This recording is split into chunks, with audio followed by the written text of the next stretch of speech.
Good evening everybody, welcome to Simracing Bible, and welcome back to Live for Speed. We're going to be in Live for Speed this evening and we're checking out the latest mods for S3. So, it's been a few weeks, so there's been a few more additions to the roster of cars available in Live for Speed S3, so we're going to check those out, see how they drive, and have some fun this evening. So I hope you're well, good to see you, and yeah, we'll jump into the game now, see what we have in store for us this evening. I suspect there could be some good fun to be had. Latvian video's already here. Hi, welcome along. Good to see you. Right, let's cross over into the game now then, and get straight into it. So here we go. Let me get myself in here as well. Right. So here we are, top of the list of the cars here in Need for Speed. So trying to look through here and find the ones which we haven't yet driven, and go from there. So I think we're going to start off. I think we should start off small and then work ourselves up here. So we're going to try this LFS RM GTI, small but powerful hatchback vehicle from the mid-2000s. Apparently this one. So we'll try this one out first. I don't think we've driven this one before, so we'll give it a go. It is very, very small looking hatchback, this one. Don't know if it's based on anything in particular. I think it might just be someone's dreaming up of a hatchback, but willing to be corrected on that if that's the case. But okay, simple little low-powered inline-4 front-wheel drive hatchback. We'll take the red one out here, I think. We'll drive this one. Let's go take this somewhere suitable. Let's go to the South City circuit layout here, shall we? We'll try this one out here. Anyway, hope you're all doing well. It's good to be back. I mean, it doesn't feel like we're away that long, because we did a stream on Wednesday, but it's good to be back in for speed again. So here we go. Let's try this thing out here. So looking at the interior here, we have quite a nice looking interior. Actually, it's going to force me back up a little bit there. I'm not sure that's a standard interior. That's not a standard interior. That's a specially created one as well. So that looks pretty cool. Right, let's go for it. Front-wheel drive, of course. So let's see if we can test the oversteer recovery technique for a front-wheel drive car. Hey Tutu, welcome along. Good to see you. Right, come down to this corner ahead of us here. Chuck it in. Revs die straight away. We'll go right here.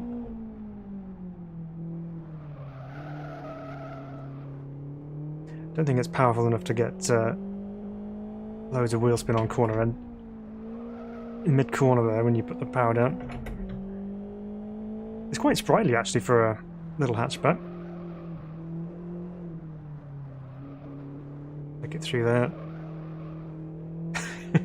Things moving around a little bit. I'm just going to turn the feedback even more for this particular one, because it seems quite light, but it's all good. Hey Tim, welcome. Good to see you. Hope you're doing well. Alright. Flying down here, not doing the 30 mile an hour as it says on the speed limit sign there. We're going right there, but let's go left here instead. Let's go back where we came from.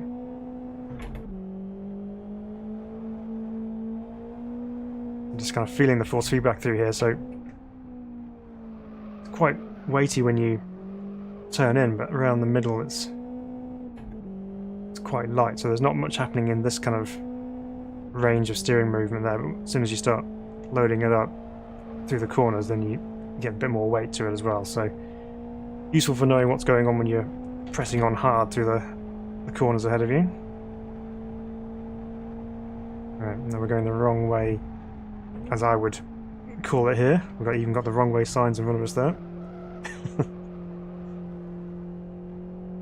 It's quite a cool little car actually, it handles quite nicely.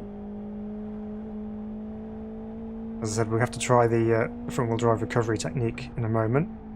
Just get it way too sideways and then hammer the throttle and see what happens. But I suspect there might be some traction control involved here. Okay, we'll do it in here.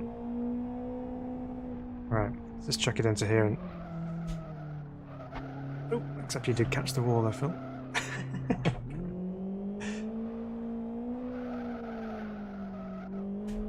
Yeah, I think there's some TC going on here. Let's just go back to the pits a second. Have we got... Yeah, it's on. Right, okay, so let's do a new setup here and just go TC there, and we'll turn that off.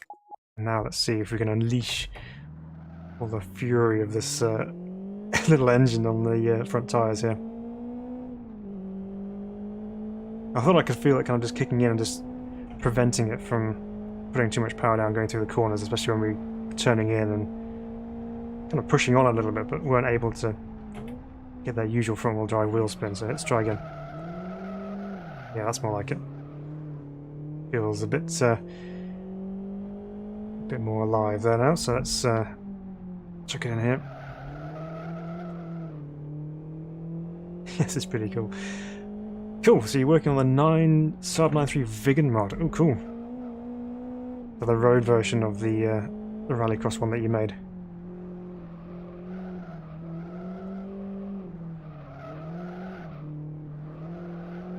Oh, there's a wall. Right, let's do the test up here. Let's check it.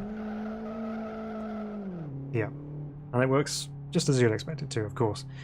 Alright, well that's a pretty cool little car. It's kind of similar to the XF GTI, which is the standard one that you get in for speed.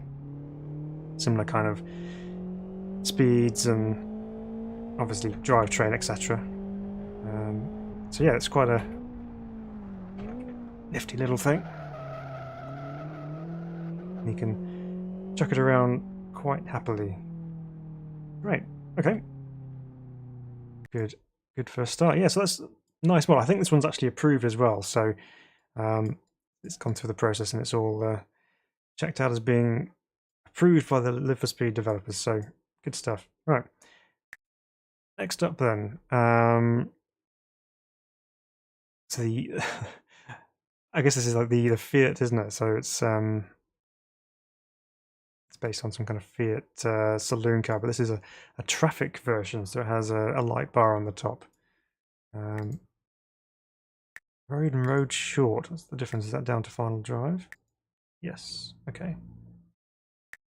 We'll try road short, shall we? So again, this one has the same kind of interior as you get on the standard fake. I suppose you could pronounce that. But yeah, the interior is nice, and this one's where you got some chroming around the dials in front of you on the dash there as well. And of course on the steering wheel as well, so it's got its own unique steering wheel, which is cool. This one has a bit more weight to the steering wheel compared to the previous car. A quick loop around here.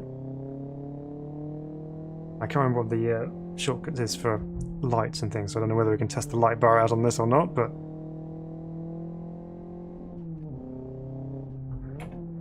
different kind of sound going on here. It's quite cool actually, it does sound quite nice. Sound even better if I didn't hit the rev limiter constantly.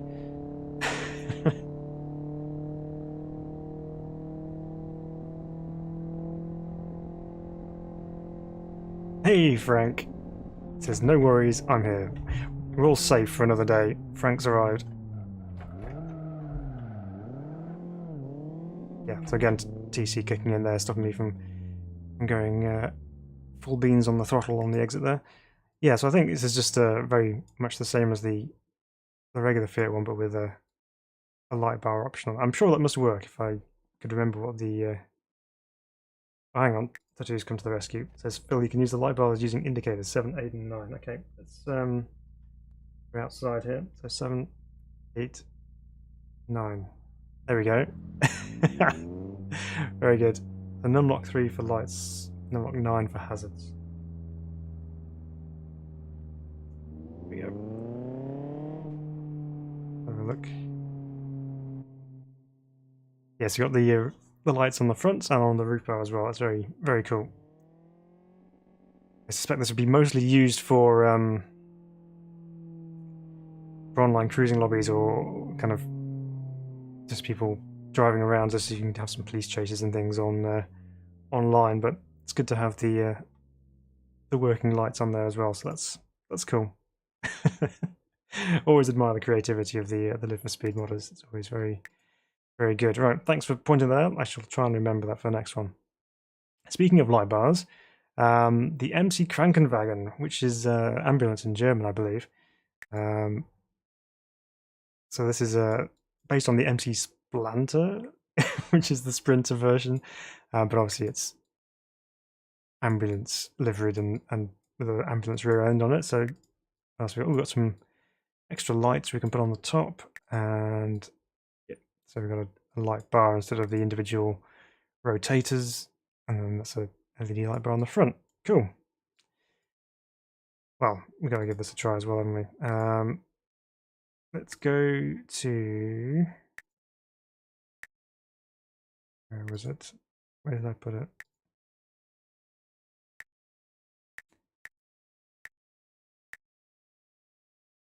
So many layouts we got. Here we go. So we'll put it through our van challenge layout here at West Hill. If you remember this from our previous ones, except not starting there. We're gonna have to go and do this in race mode, I believe. We'll try that again. So go here. Let's clear all that. We'll come to that in a moment.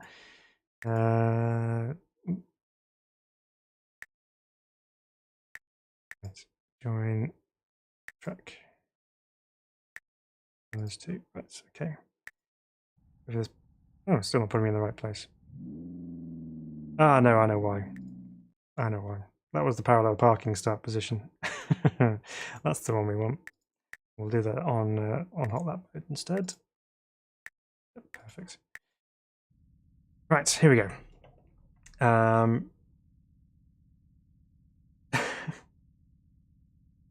So Kevin says, I was going to leave, then Frank showed up. I'm staying. Good.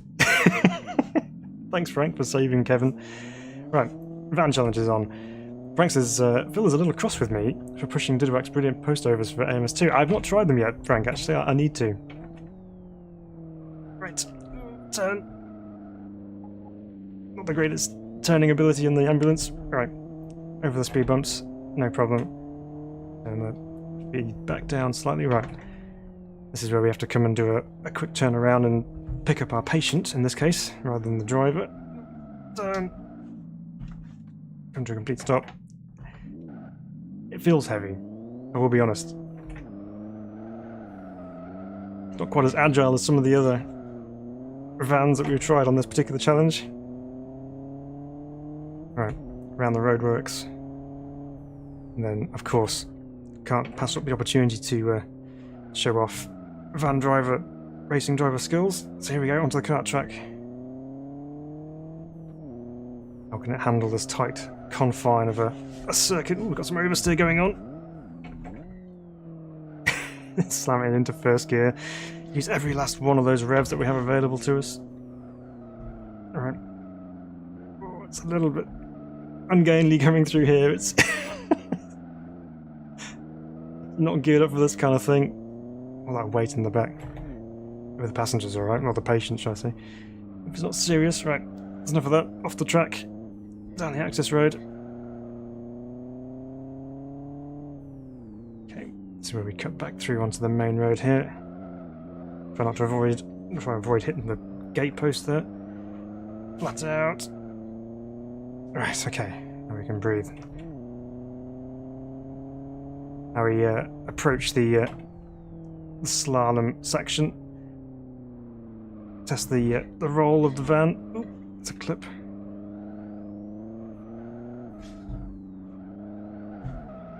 That's right, we have to come into here, didn't we? Pull into a stop, and then test the turning circle.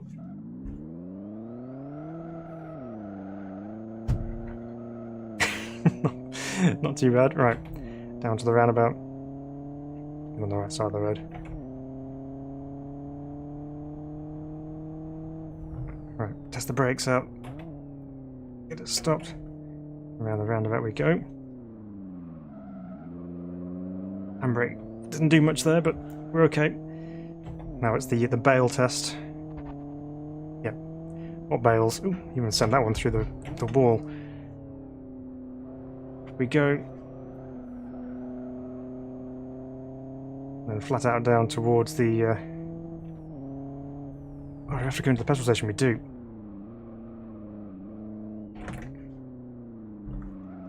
Turn around. Oh dear. Okay, pull to a stop. Fill up with some fuel. Off we go. It's probably not the most capable of vans we've tested in this particular trial. Over the speed bumps once again. Absolutely nothing wrong there. Now, because the handbrake's not working properly, we have to flick it into the parking bay.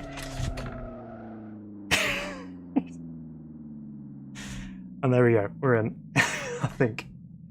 Just check on the external. Yeah, we knocked over a couple of cones, but we're there now. All right. Well, that's the MC Krankenwagen, which is yeah, quite heavy. This doesn't have the outright pace of some of the other vans, and steering lock is quite. It's quite a lot to get on there just to try and turn around the tight confines of the kart circuit. But yeah, pretty good. Not too bad. We got away with very few little scrapes there. Hopefully we've left the paintwork in good condition. But there we go. So it's got a 2.1 litre turbocharged engine, that one, so it should have plenty of go in a straight line. But yeah, so there we go. Right, on to something a little bit more traditional now. So this is the Swirl Sport. The Cup edition, so no prizes for guessing what this one's based on, of course. This is a Suzuki Swift. So we have a Cup edition here. So we have splitter on the front with some splitter supports. We have an air scoop on the roof and an overhung rear wing. And of course the interior all stripped out with roll cage in there for safety, etc. So this is a full-on Cup specification car. Running slicks, and yeah, again, front-wheel drive, 2 litre engine in this one, so it should have plenty of go to it, or run the Swift Sport Yellow, I think, for this one. So Tim says of the ambulance, it's like taking a live patient over the Nürburgring. The question is, would they still be live at the end? That's the main thing. We're on Van Challenge, which is not suitable for the Swift. Hang on, go back. End race. So we'll just take this one to the regular layout this time. Hi Latvian video, you're back. You were here earlier and then disappeared. It's good to have you with us anyway. Welcome along. And welcome to everyone who's watching along this evening. Hope you're all doing fine and well this Easter Saturday evening.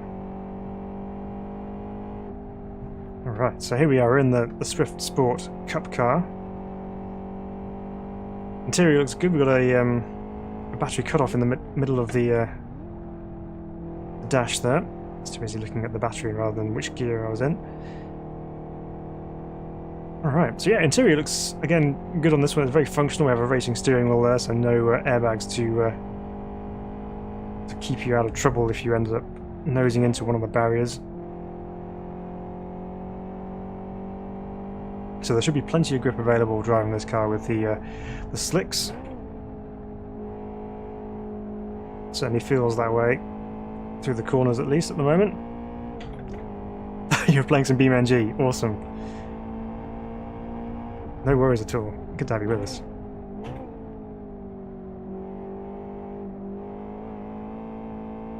Yeah, there's been a new update, hasn't there, recently for BeamNG? Some changes. Hopefully do some more of that soon. Not really featured it on the channel very much. When I say very much, I don't think it's even been on the channel. We've had it on the socials, but not the YouTube channel. But that could hopefully all change very soon, with some new stuff being featured. So we'll reveal more of that in the coming days. In the meantime, let's focus on Live for Speed here and see what this Swift Cup car is like. Tell you what, the direction changes is very impressive. It's pretty nimble, this thing.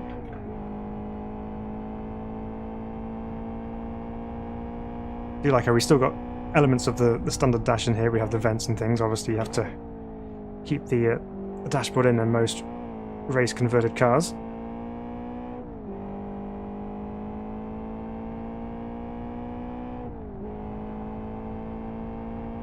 Yeah, you're right, aren't they? Totally, they're doing a lot of work on the updates for the BMG. It's in a good place at the moment, I believe. Turn it into the first corner here at West Hill. So much grip through there. That's really cool. This is actually a really fun little car. It might be really good with some racing in this.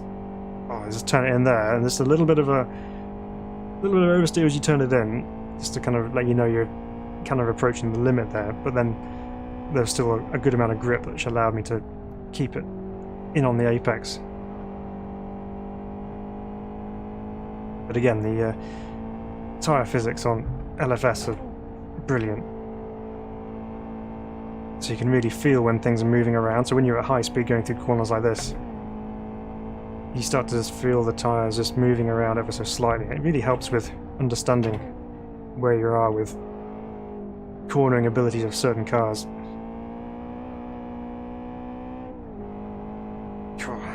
Yeah, really nice through the chicane there. Right, what I might do actually, I'll finish this lap off and I'm going to put a grid of these on the circuit here so we can test it out against the AI and see what the racing's like. Ooh, that's late. Got away with it though. And third down here. Still really love this section through here. It's just quick and a good flick through there. Yeah, the car feels awesome actually. Love it. Getting hard on the brakes. Final corner.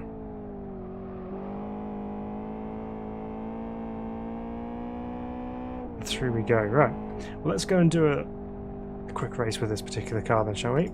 I think it would do well to see how this thing handles a pack of cars. So no, we're not going to go with that particular car.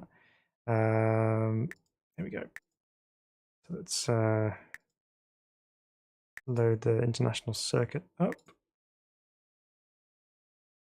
Some AI. There we go, and we'll put ourselves at the back of the grid, of course. We'll do. Let's do what we'll do. Let's do the short national version instead. We'll try that. Okay. And we'll load in. The aero calculations happen, and the AI do their thing for learning lines and things, and then we can get out on track with them. So that'll be good. But yeah, this particular one is it's feeling really nice to drive actually. So yeah, really liking this one. Again, it just shows the variety of stuff that we have available in Need for Speed with the ambulance and the road cars and the race cars and all sorts of stuff. So it's good fun. Just going through its calculations.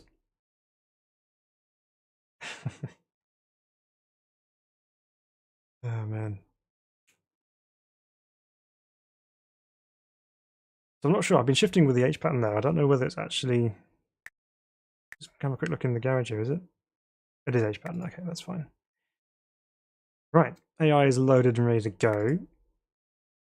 So let's go join the grid. Here we are, back at the grid of a full capacity of Swift Cup cars.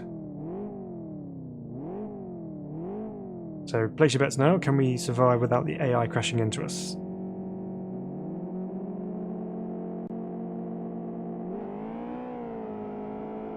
Front-wheel drive, of course, trying to get off the line. Not always easy. Whoa, we've already had one weave towards us. Whoa, we've got some chaos happening in the middle. People are jockeying for position. Avoiding action around the outside. But we survived.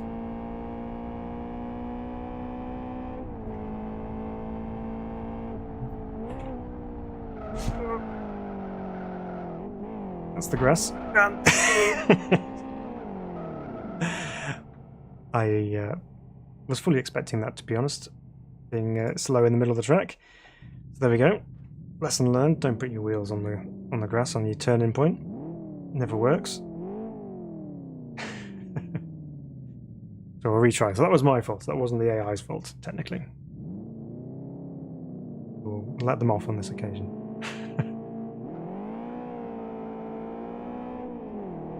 I'm going to nip to the inside.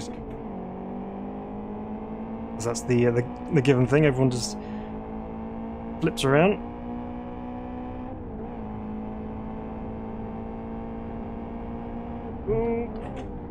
We got one facing the wrong way. Oh, that's a big hit. Luckily, it wasn't for us.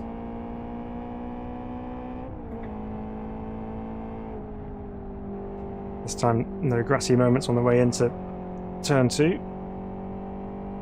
of course, this time we're also nipping off left here. Plunging downhill and hard on the brakes.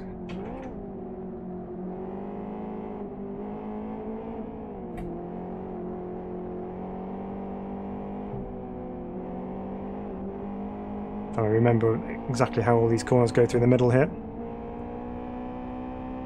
That one's obviously quicker than I thought it was. We're up to 11th.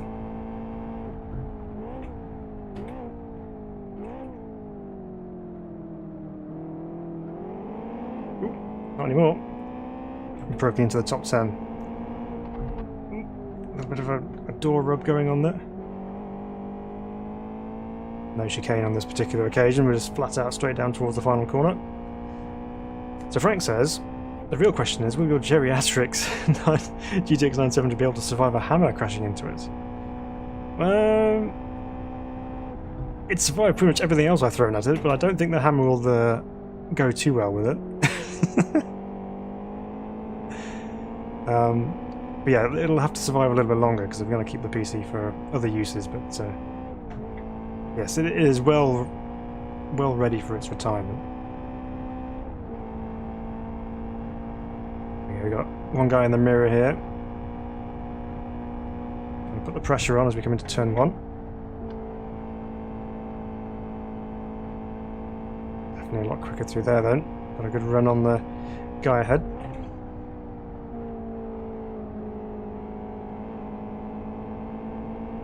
There we go. Neatly up the inside. It's fun when you just drop off the top of the hill there. Just a little friendly nudge on the red one ahead.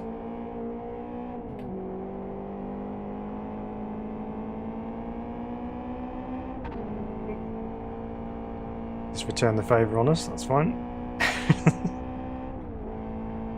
Okay. Top 5 position. Let's run a bit deep.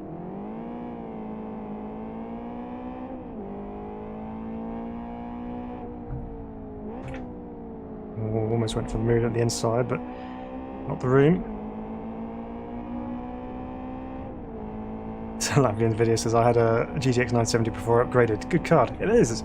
It's handled. Yeah, as you say, it's handled almost everything. But yeah, some of the newer games it does very much struggle on it. I can run it, but I just can't stream it, so it kind of limits what we can do. But yeah, things are going to change, so let's see.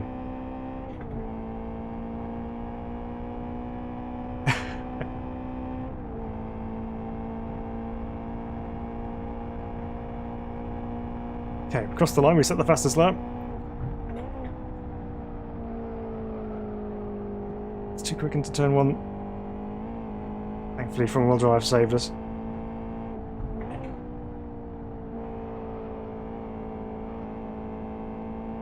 Okay, we're in 4th. We have one more lap to go. Let's see if we can wheedle our way up here onto the podium once more again. See if we can get towards the leader, who's kind of got away a little bit here. Also way at the inside there.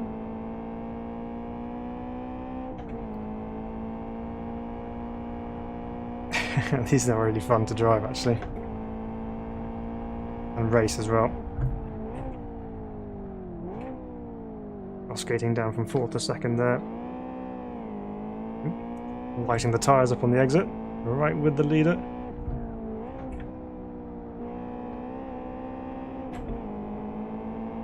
Got the run. We're side by side, and he's got the inside into the fun corner as well, so let's see. He's going to come across, put him on the grass.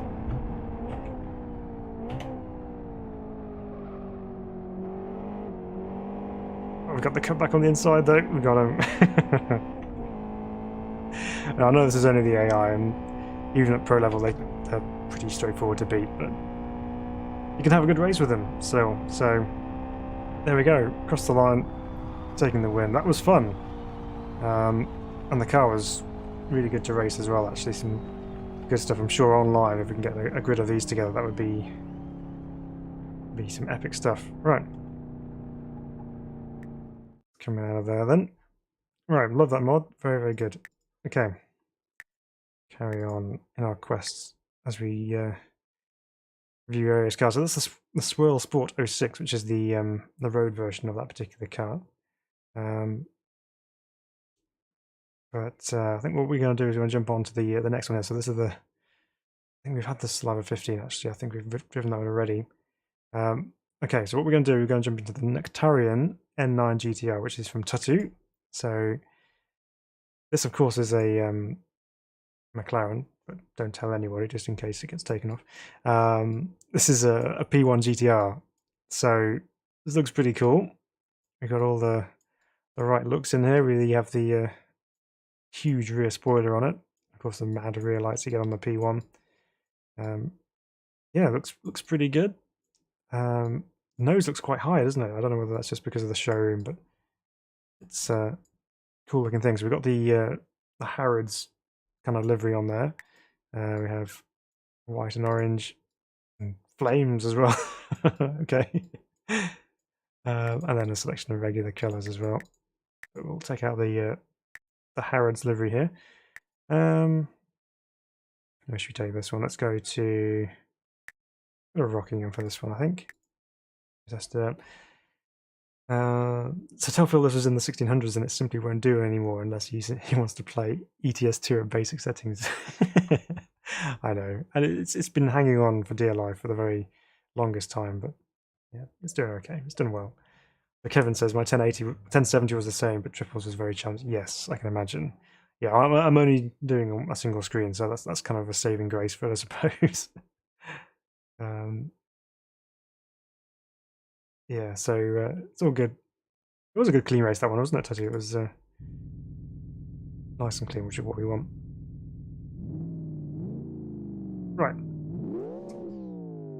Have a look around here. So we have the interior full of carbon fibre. Steering wheel is pretty cool as well. It's got its aero and a manual dial on there as well. Not quite sure what's at the bottom. I can't quite see. I've got boost, E mode, a big start-stop button on the steering wheel there.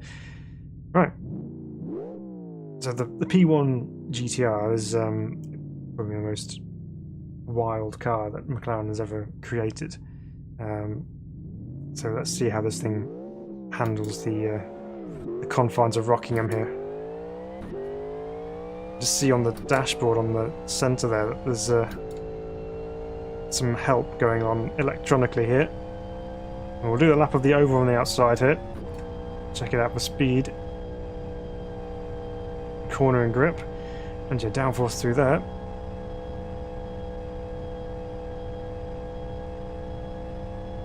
$180 miles an hour.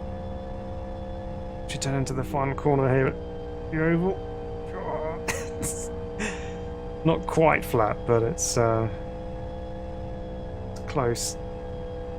There we go. Let's see what the brakes are like. What am I trying to do that for? Trying to go down with an H pattern. I shifted up in sequential mode and then try to go down an H pattern. Brain's fried by the speed of this thing. Hey Martin! Good to see you, welcome along. Thanks for joining us this evening. We'll try that again. We'll get to the breaking point for the hairpin, and this time we'll go down the gears with the sequential rather than the H pattern. Right, here we go. Lights out through there. Hard on the brakes. Needed to brake a little bit earlier than that.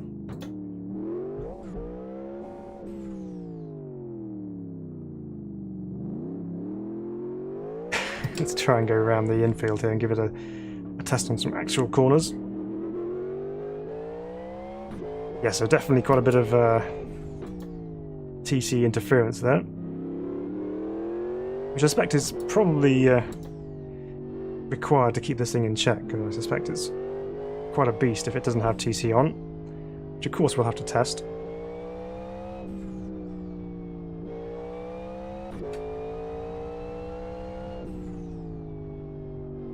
Into the never-ending left-hand sweepers in the middle of the circuit here.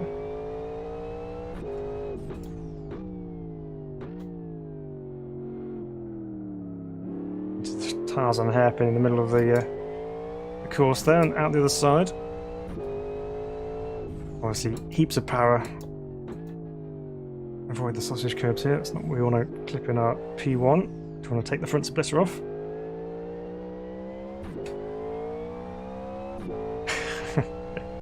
So Marta says, glad to see another creation on Ivan. I make it on the clickbait on the thumbnail. Yeah, it's good. We should definitely be checking that out shortly. Hard on the brakes that time. We got through there, no problem.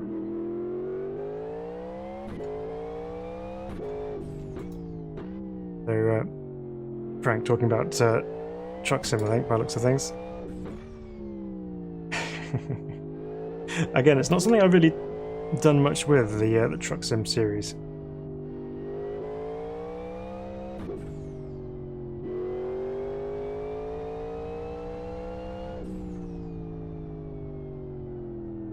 Turn.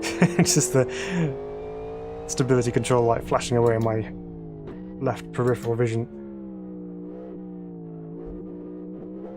Okay, well, let's see if we can turn that off and have a play and see what happens here. So that's the track setup. Let's do again another one here. We'll do TC, and we'll obviously we can adjust, the amount of slip available and minimum speed, etc. But we'll just bypass all of that, of course, and just turn it completely off and rely solely on my right foot, which of course is highly calibrated. So we should be absolutely fine. Yeah. Famous last words. So Latvian Video says, thinking recently my setup has gotten huge upgrades, new GPU, so we got a 1660 Super, a Ryzen 5, a new Pansec CSL. Oh nice, so you've had some upgrades going your way, which is always fun.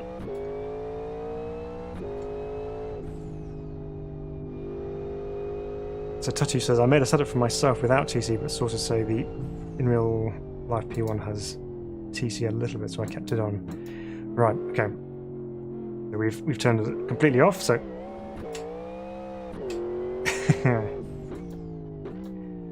right.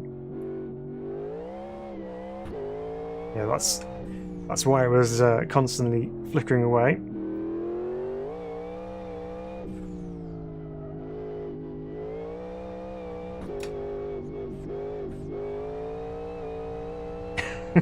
It's a very different animal when it's got TC off.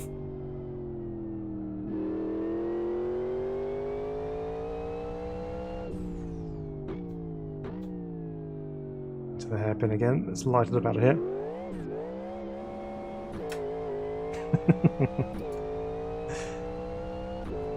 Way more power than you could possibly have need for. Makes for a smile-inducing drive. Just a quick donut in the middle of the final chicane there. And another one for good measure.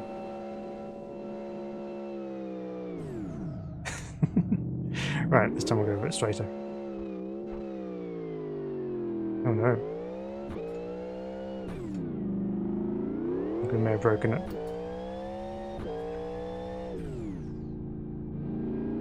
I done to it? I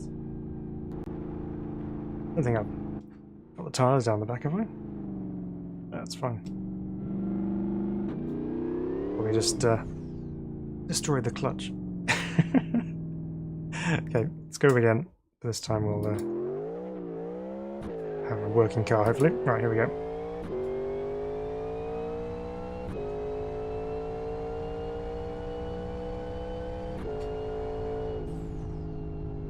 Ah, dear.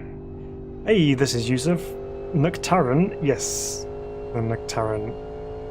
Love the rear wing. Yeah, it's rather enormous, but very functional. Martin says, I would recommend driving my GTR V34R tune around South City. Okay, I think we'll be looking to do that for sure. Rest in peace tyres, as last video. Yes, I think it was clutch. I think the tyres were okay. Right.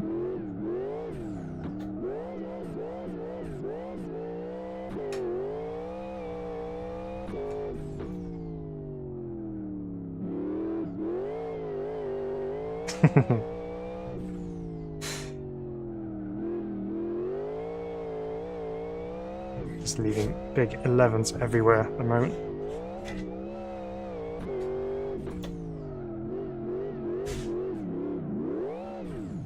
Too much. Yeah, so quite the animal, the McLaren GTR without the TC on. Yep, tires are way overheated now, but that's really cool. So yeah, good fun to drive that, and obviously the speed of the thing is something else. But yeah, good one, that one. Rear wing is super cool. I love the big cannon exhaust out the back as well. So you've got some titanium type coloration going on there, which is cool. All right, let's carry on then. So from probably the peak of the automotive world at one point, a car producing 986 brake horsepower, to 150cc Chinese scooter. That's the variety we get here in Need for Speed. Look at this beauty right here. Running slicks though, so should have plenty of grip. This looks really cool, isn't it? So this is your typical kind of rev and go little scooter that you would find buzzing around most cities. So we're gonna have to take it to the South City yourselves. There we go. All right. Today this is a track monster. It is. It's good. I think, yeah, with a little bit more tinkering around with the TC to get it to a position where it's not interfering loads, but enough to kind of keep it in check, I think it would be, yeah, even better. I think it's good as it is now, and obviously the TC is very handy for keeping the rear end and the tyres in one piece. But I think the with the TC off, it's just absolute animal. Right, okay, here we go then. Oh, we have some driver movement, of course, because we have the hands on the steering wheel. I was just looking at the arms on the rider there. You can't quite see it there, but it's got tiny little stick arms from the back. Right, here we go. Oh, it's actually it sounds like it's a 4-stroke rather than a 2-stroke, this one. There you can see the suspension working away on the back there. See what this thing's like on the lean. Okay, you can get it tilted over pretty well. Right, get on the brakes. Brakes hard. Oop. We've dropped it. Alright, let's try again.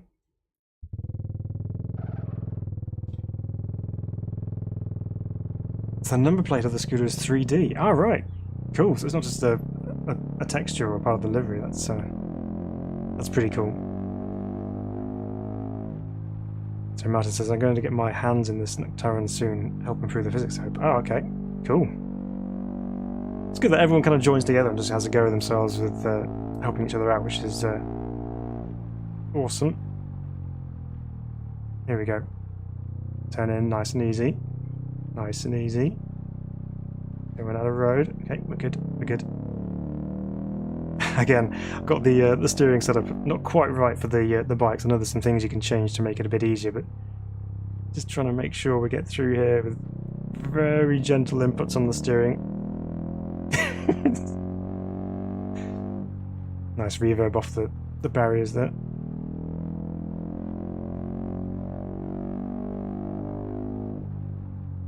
So you can actually apply a bit of brake while leaning. Ooh, we almost let go then, but we're still on it.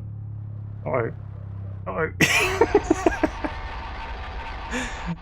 Oh, just resting against the barrier with his head. Just to brace himself there so he doesn't go any further. Okay, that's pretty cool. Let's do the obligatory from driver mode here. So again, disclaimer warning here, if you're eating or you've just eaten, I apologise if this makes you feel rather ill, but we're going to give it a go. There we go. That's out. Underneath the bridge.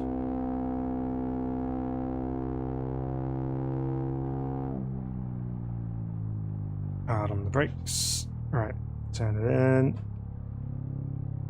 Try and look as far ahead as possible so I know how much road I have available to me. And off we go. Okay, this time I think what we're going to do is we're going to go through this chicane here and test it to its limits. The flick one way and the other. That's pretty impressive actually, that worked very well. I passed MVH, the famous music store, of course. Right, now we're going to be going quick downhill here, or relatively so, on the brakes. Turn it in for the fast sweeping left-hander. Give it some more lean. Give it some throttle. Yes, there we go. That works really well. So it's another one of the bikes which you can genuinely ride and you know, and get various angles on the go. Obviously you can go too far still, but but that's really good. Oops, gone too far around there. There we go. All right. Well, that works very well. It's a nice looking model as well. I mean, it's yeah, there you go. So you got the little plate there for the number plate on the back there. A little locker underneath the seat. Yeah, very good. Well done. Okay, so again, now time for something completely different. This is the Super GP, which is a Japanese race car, and here we go. Look at this. So cross texture triangles found in here, but we'll give it a go anyway. So this is obviously Super Formula type car, which you'd see racing in Japan. Got the shark fin out the back and very modern style rear wing. I'm not sure why most single-seaters on the modern ones are going for this really odd-shaped end plate on the back of these Formula cars here, because they have these little cutouts and things. There must obviously be an aero benefit for having that, but they all seem to be heading in that direction rather than having a single rectangular kind of end plate, which is fairly straightforward and basic. They all have these little intricate notches and things going on them, so yeah, there's obviously an aero benefit to that. But yeah, cool looking model. Twin element, well, triple element I suppose from a wing you could call it, with the two planes there, and then obviously the main plane underneath. Halo, of course, and a camera on top. So let's take this out for a drive. What's we got here? So the 2-litre inline 4 rear-wheel drive, of course. Right, let's take this to a suitable track. We'll go to Blackwood for the first time this evening, and we'll test it out there. And yeah, go from there. So everyone says, and hope this is talking about the Nocturne, and hope to fix the proportions of that Nocturne. Ground clearance are too high for the GTR. Yes, we saw that, I think, with looking at it on the showroom. But yeah, we can try and lower it a little bit more. But Tatu's saying the wheel clips through at some point. Right. Okay. So yes, it does look like a Formula 3. It's very similar, isn't it, really? Not sure whether they've shared some kind of resources with creating the Super Formula type car with the F3 cars, but here we go then. So cockpit view, very nice looking steering wheel in front of us here. We have all the dials and buttons you could possibly want. A quick listen. Sounds pretty good. Of course, we're running slicks here again as well. So let's engage first gear. And take this thing for a drive. Now this should be pretty quick, because the Super Formula cars are rather quick single-seaters. Just ease ourselves into this a little bit, because it's very easy to go too fast too quickly, as we found out in the past.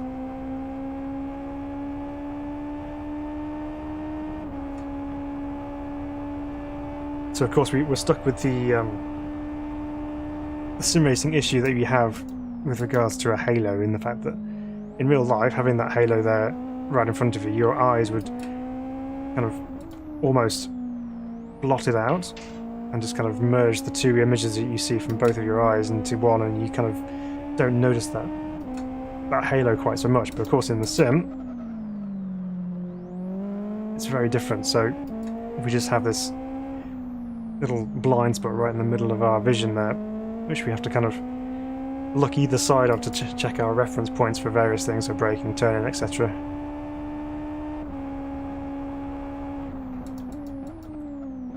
As expected, this thing is pretty rapid, also pretty wild at the rear end.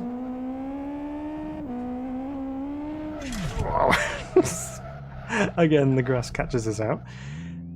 I was too busy trying to make sure that I actually got all the way up to the red line there, and was not actually looking at where my exit point was, because I've been shifting too early, so I've been shifting on the orange lights there. And then all of a sudden you get onto the yellow lights, and then you get onto the orange lights, and the red lights very quickly all of a sudden come at you, so just learning where the shift points are with this particular car.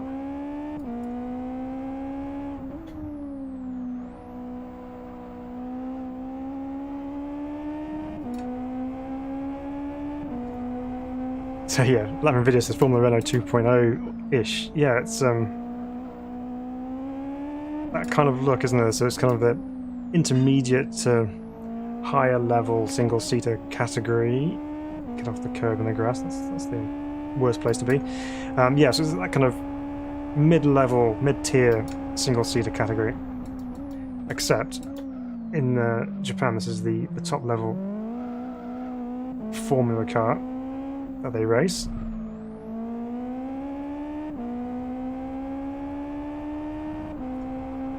So you've actually got a repeater shift light, so you have the LEDs across the top of the wheel, and then just above the N and the E buttons on the steering wheel there's a couple of little red LED strips which are also shift lights, so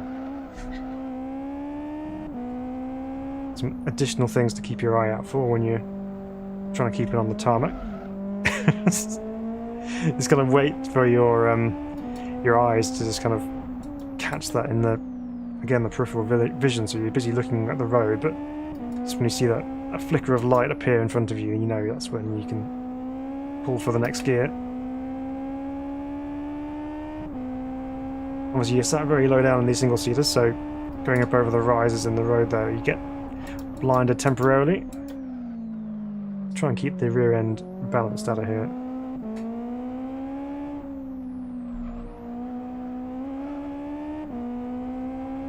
A little better, but yeah, just got to be quite careful with your throttle inputs just to keep it wheel spinning too much on the exit of the corners. So buffeting as we come down the straight here. Slam the brakes on.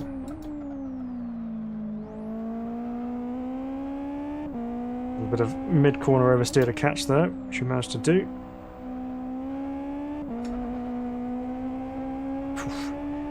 Just to manage to catch that one and bring that all back together. Oops. Not the quickest way through there with the huge slide. But okay, so the model looks good. Obviously we saw it from the outside. The interior looks pretty good as well. Obviously the tight enclosed cockpit here. Steering wheel, all the details are there. Sound wise it sounds pretty good. It's a high revving 4-cylinder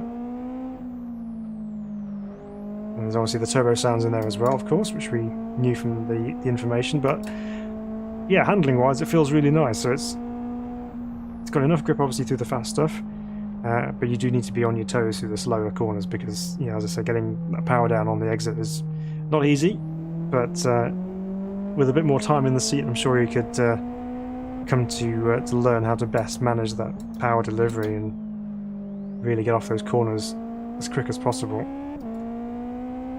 But it's nice, it's nicely balanced, so there's not loads of inherent understeer straight away, and there's obviously oversteer, but that's mostly to do with your inputs of your right foot.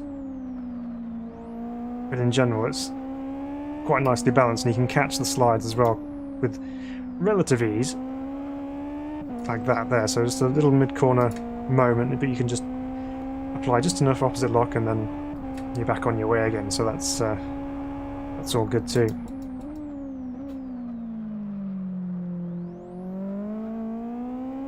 Yeah, it feels really nice to drive actually. It's a good single-seater car, and something that sounds a little bit different to the really high revving stuff, so like the Formula 1 cars that we had in the standard one, and then some of the Formula 1 cars which have that similar kind of high revving sound. So it's good to have some extra variety with single-seaters. So yeah, not bad at all, that one. It's pretty fun.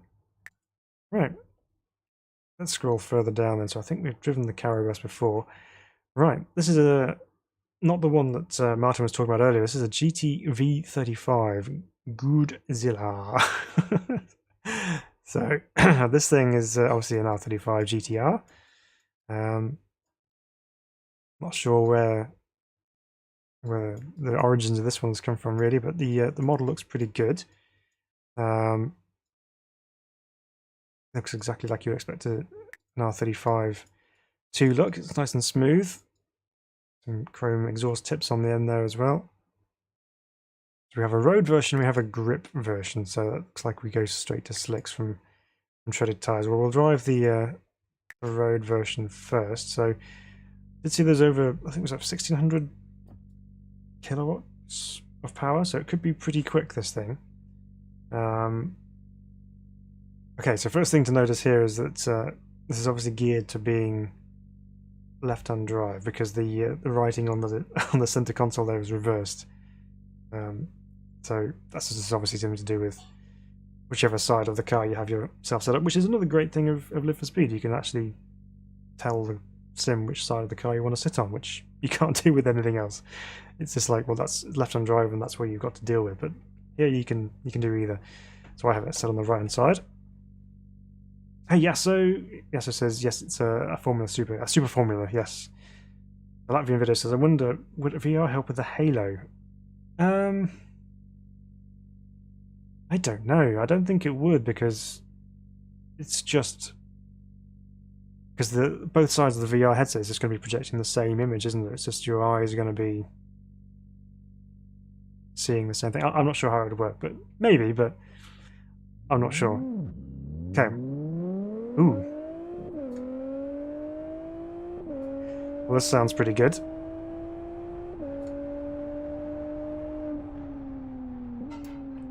So we mentioned about the reverse text on the dashboard there, but that's fine. We can overlook that because it's potentially on the wrong side of the car for what it was originally intended to be. But the rest of the interior looks pretty good, doesn't it? I mean, the steering wheel's nice. We can see some stitching on the center part of the wheel there, all the buttons on the thumb area for the driver. Gauges all look nice in the cluster in the middle there. This thing is pretty nippy in a straight line. Get it turned in. So I think these are four-wheel drive, aren't they, the GTRs? Is that right? Pretty sure they are. Because it does have quite a oversteery rear end going on here.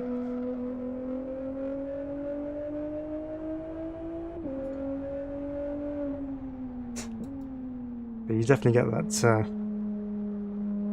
familiar GTR engine note.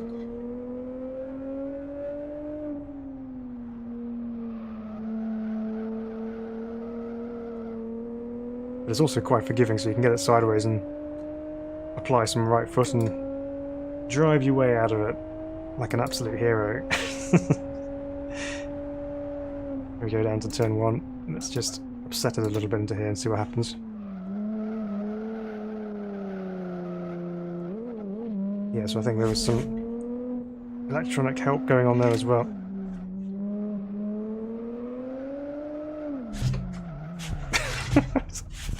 Steering wheel's going all over the place. And then down a moment. Let's go back to the pits a second, and oh, it's actually got TC off. So maybe there's something else holding me back there, but that's okay. Let's try the grip variant here then. See what the difference is.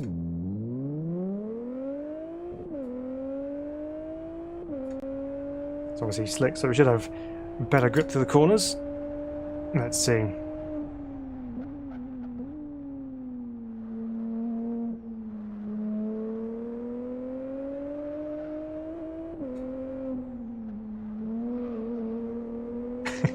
There is still some oversteer going on there, but yes, there is definitely more cornering grip available. There's our tyre marks going off to the right hand side as we had some issues.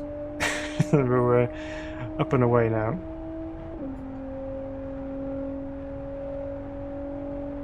Okay. Should have some better braking performance as well from the slick tyres. Get those stopped nice and quickly.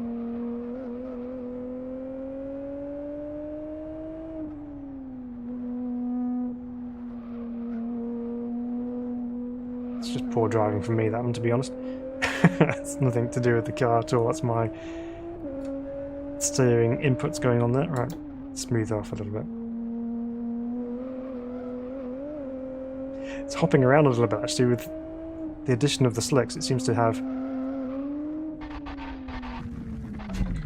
a little bit more grip, but then we had no grip whatsoever as we got onto our roof. Okay, well that's, you know, aside from my driving, that's pretty nice to drive. Not just a simple just round the corner, no hassle kind of thing. It's you know, you've got to have a bit of driving happening there to keep the rear end in check. But yeah, pretty cool. Right, forwards we go. So there's an S40 here. So this, okay. So I know there's an S40 which is like rallycross style, but this is supposedly a circuit version. It's got treaded tyres on it though. A big double element rear wing. Okay, let's test this one out. Hey Nico, welcome. Good to see you. Right, so this one uses a very basic interior. On this one we have one of the GTR steering wheels and obviously the GTR gauges. Ooh. And what seems like reversed force feedback in the wheel. So you would normally have all the forces kind of pointing inwards to the centre, and when you put some steering lock in, it gets tight over here. You pull away, and the wheels wants to pull from one side to the other, so the steering forces are the opposite of what you would expect them to be. So that is unfortunately a bit undrivable in that state. That's fine. Okay, let's what are we going to find down here? I think, well, let's go find, where has it gone? So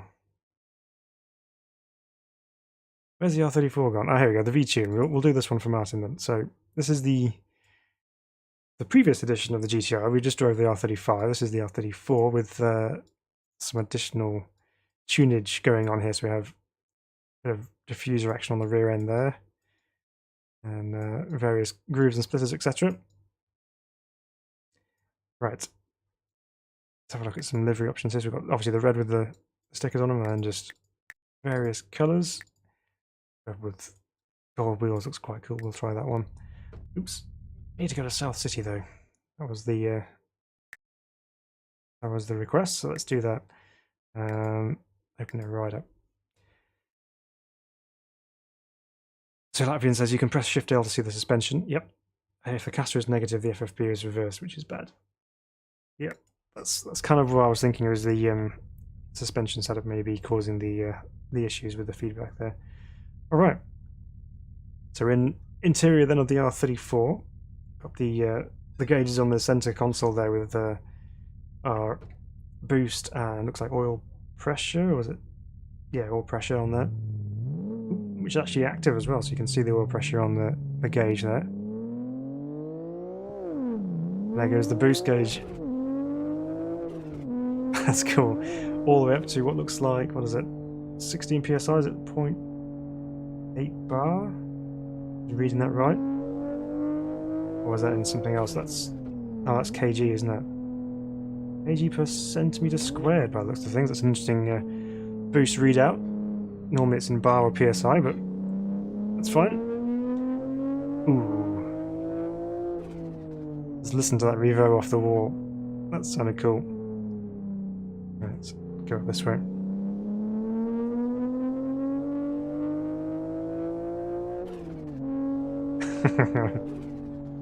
Of course, lovely wastegate flutters going on there.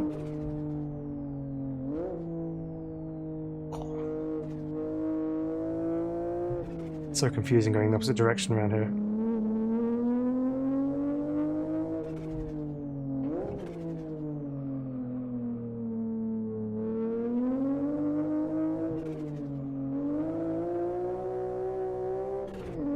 So the R34 was one of those cars which was pretty much peak development of an era. So you start off with the R32, which very much was class of its time, and its ability to not only go in a straight line, but cornering ability as well with the four-wheel drive system.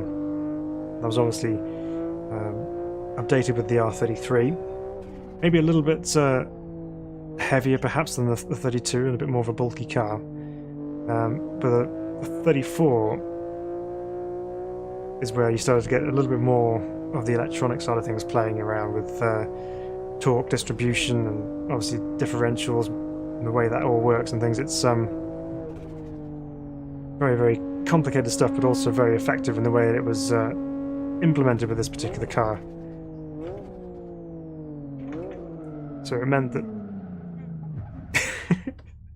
it meant that Phil finds another wall, but no, it means that all that power which was available from the turbocharged engine was distributed in a way which was usable, but also wasn't just neutered in a way. It was a little bit more enthusiastic of a drive. So yeah, very much peak of the development chain for the original GTR series of cars. That of course until they brought out the R35, which was much later on down the line, but changed the game slightly with its advances in technology, etc. But for many, the R34 is definitely the pinnacle of the GTR series. Although it's very hard to overlook an original R32 in my opinion. I think it's just more of a raw driving experience. There's no electronics going on at all. It's just traditional four-wheel drive technology, but with that R32 look, which just I prefer. I really like the look of the R32. Oops. Yep, we're good. The electronics saved me. All that technological advancement I was talking about, put into practical action there. And managed to save my useless self from finding a wall. But yeah, this thing's really nice to drive. It's got a nice nice feel underneath me. Just feel the tyres moving around. Sounds are really, really cool. So adds to the overall immersion factor of driving the car.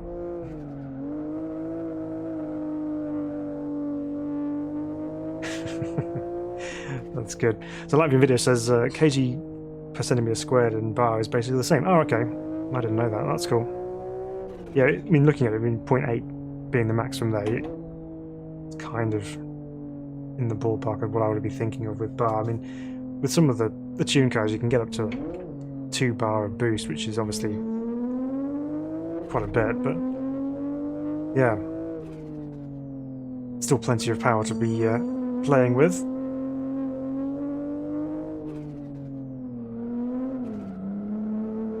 And handling wise, it does drive very nicely indeed.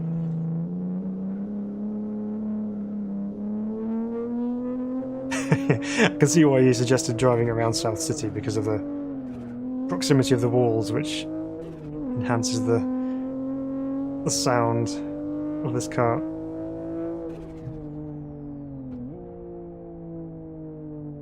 There's lots of people over there. I've not noticed them before. They're either watching what's going on or they're protesting being in the middle of a city. I'm not sure which one it is. They're protesting on my treatment of this car. No, that's cool. I like that a lot. It's really, really cool.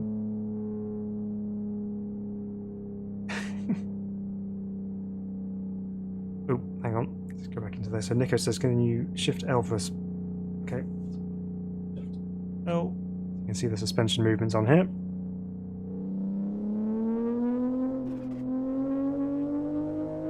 And see how things are moving around.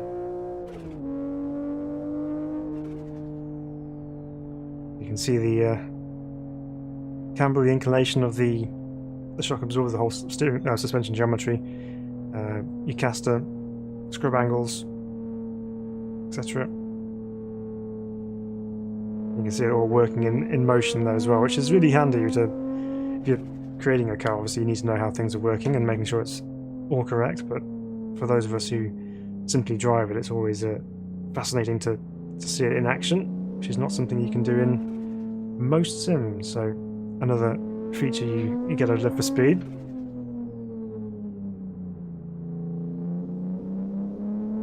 See what happens when we give it a good old thrash around a corner here.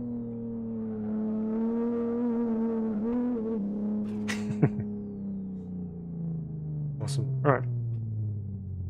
Let's go back to the pit lane here. All right.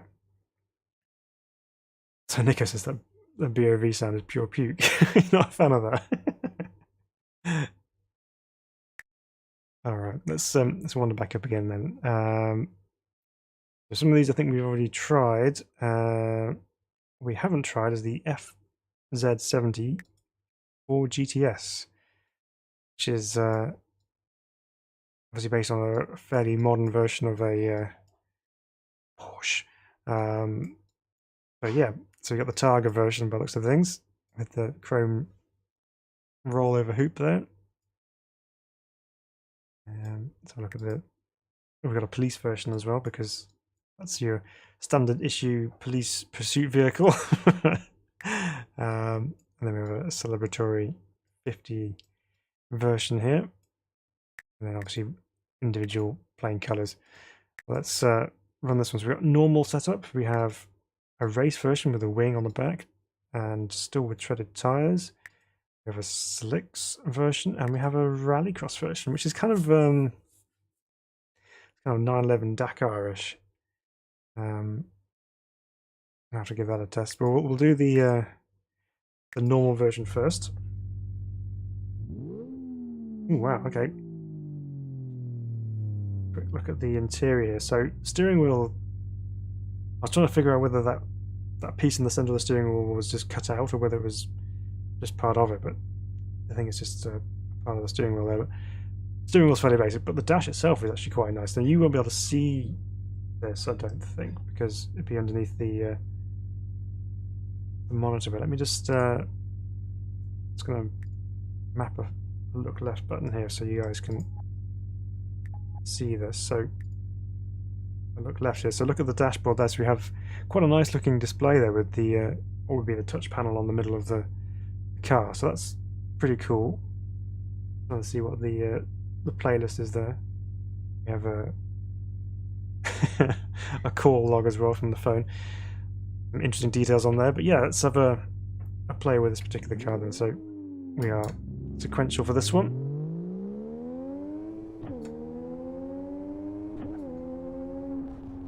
So hey Sky says, or more simply, the R34 is the pinnacle of the Skyline era before the car became its own thing with the R35. Yes, that is a much more simple way of putting it. Thank you for abbreviating my garbled mess.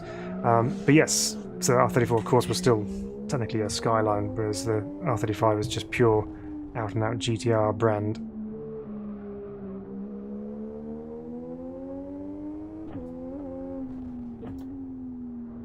Quite loud gear shift sounds in this particular car, but you can definitely tell there's a flat 6 in this particular car, which of course you would expect.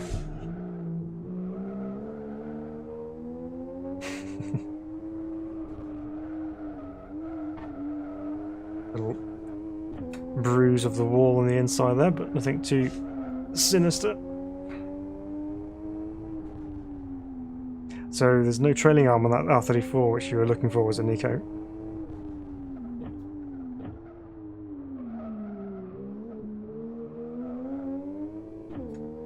Let's go this way.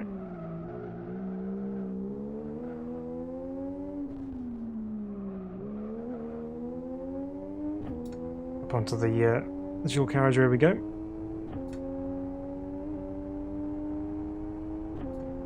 Looking forward to having a expanded version of South City when that is ready for release. We've got some new tracks on the way, I believe, which I'm looking forward to seeing more of and obviously testing.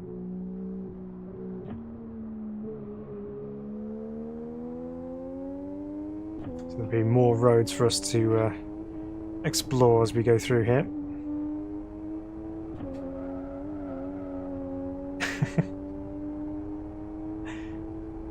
Sound-wise, it's pretty good actually. It's got a bit of additional detail in there. When we go over the bumps, you can just hear it kind of fluctuating and things. It sounds quite nice. It is very loose actually, this thing. So the rear end is quite happy to break loose. I know a lot of the time I'm inducing that, but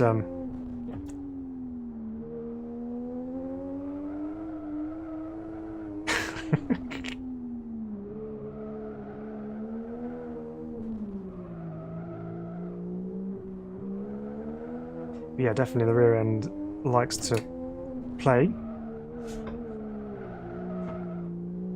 even if it does get knocked into the wall every now and again. But yeah, that's it's quite a nice handling car. Again, the force feedback's nice on that one. You can feel a lot of what's going on.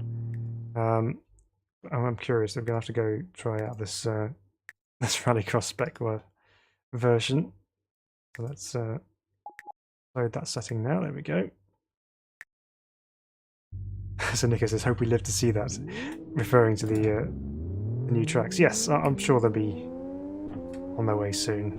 It'd be nice to be able to have a couple more tracks to enjoy. Well, the ones we already have aren't good, but it's always nice to have a little bit more option available to us. So here we go. We are rallycrossing in our Targa 911. Let's see how it handles the big jump down here.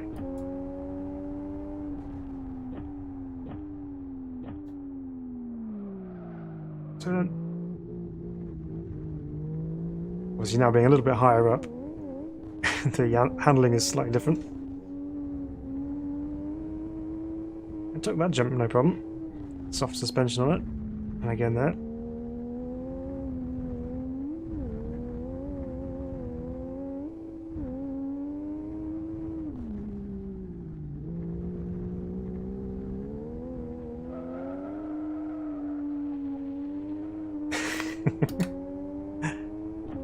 Something just doesn't feel quite right about rallying a Porsche. I don't know.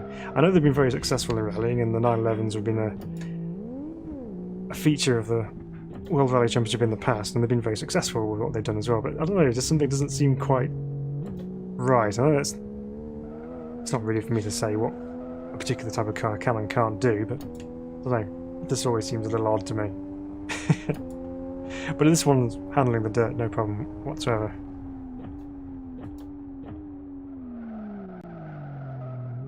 the tarmac it's struggling with. Obviously rallycross tyres and different suspension. But yeah, that works. A very comfortable rallycross car by the looks of things, with all the interior fittings and things. Right. Alright, let's carry on.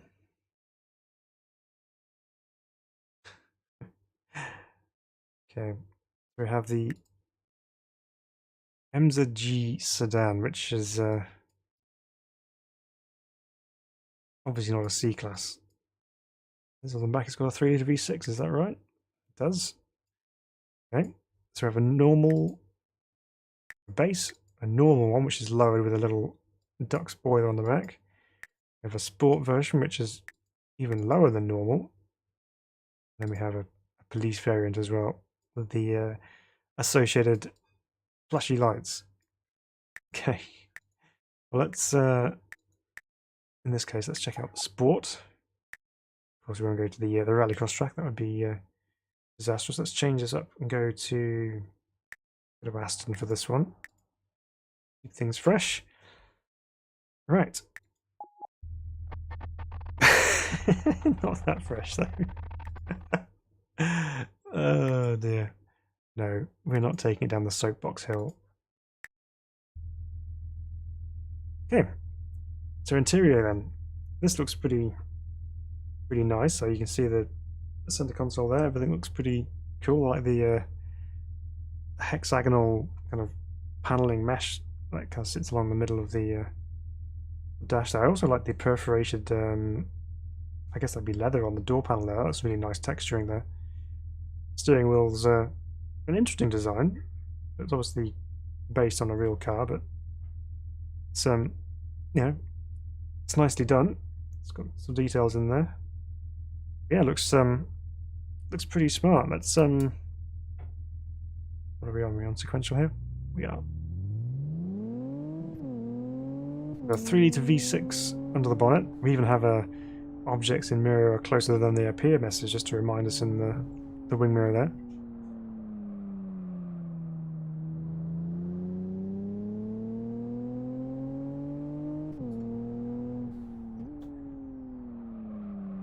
Okay, turn.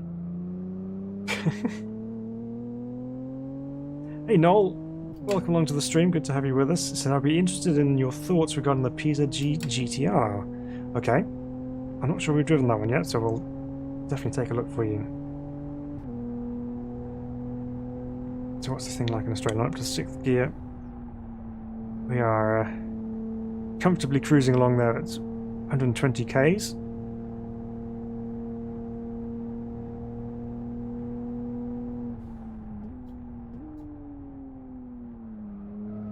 Chuck it into the banked hairpin. That felt quite nicely though, actually. It was getting sideways a little bit, but it was also in a slow, controlled, road car-ish manner.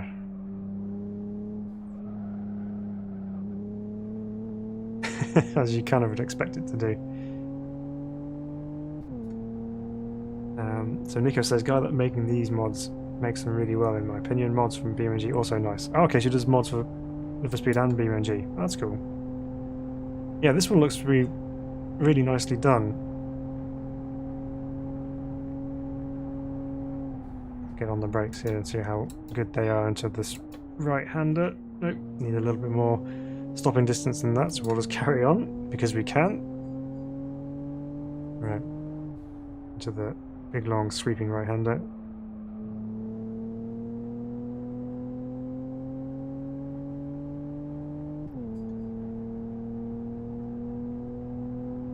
Very smooth sounding V6 this one. Quite a refined car actually, isn't it really? It's, you know, luxurious inside, but plenty of go from the engine. And the handling is just really uneventful in a way. Not in a bad way, but you know, there's no there's no kind of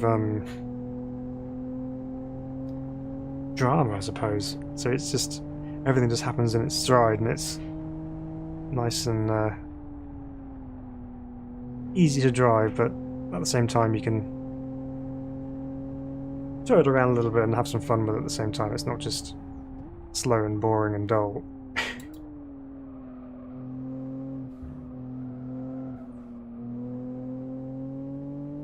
Again, I'm sure there must be some electronics going on behind the scenes here as well. Let's see what it's like through the switchback corners here as we flick through here. This is a part of the circuit which is very good at unsettling cars as you have transitions from one side to the other.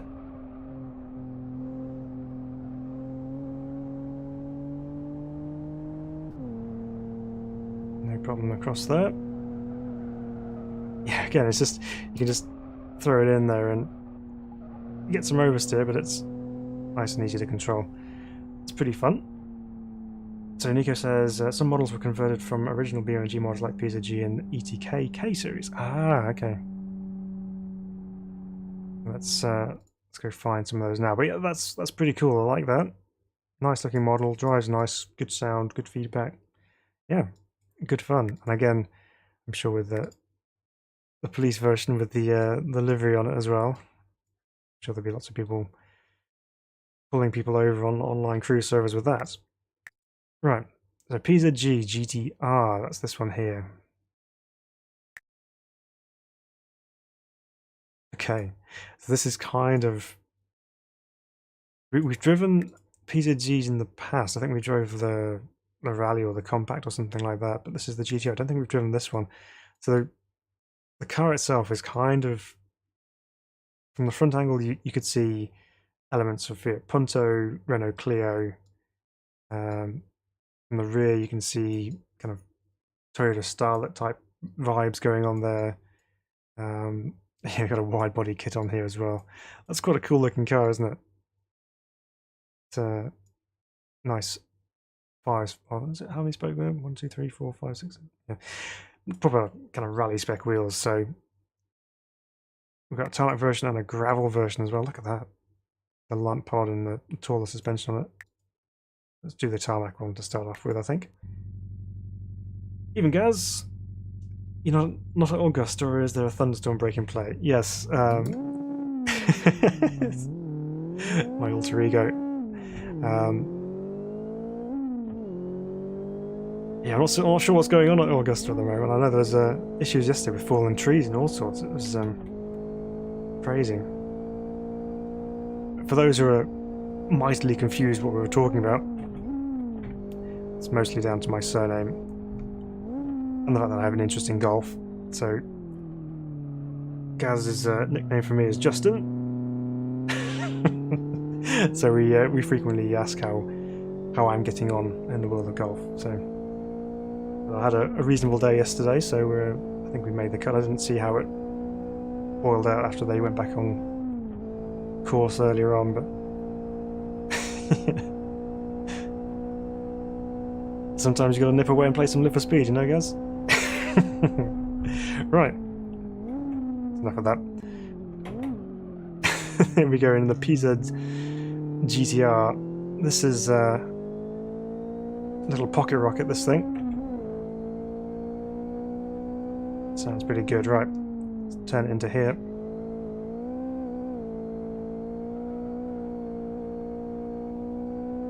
Kind of skittish actually over the surface of the road there. I forgot to check if this was front wheel drive. I think it is, but we'll double check that through the flick there, no problem.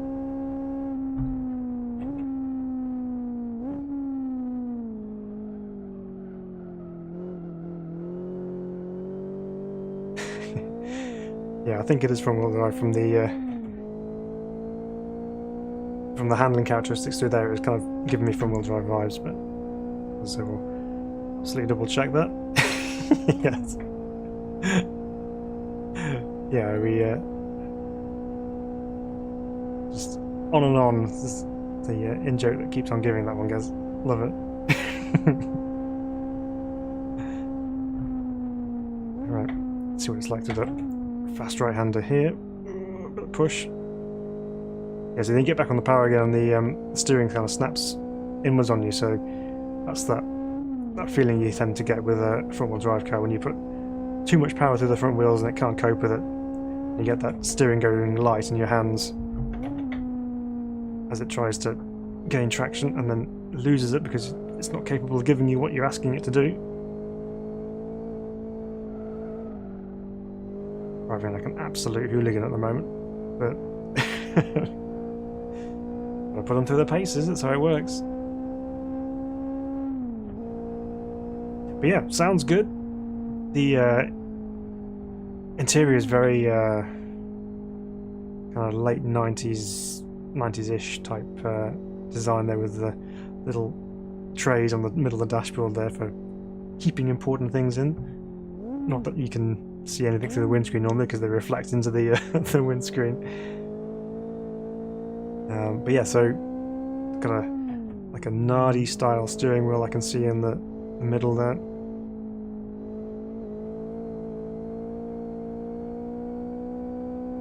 But yeah, so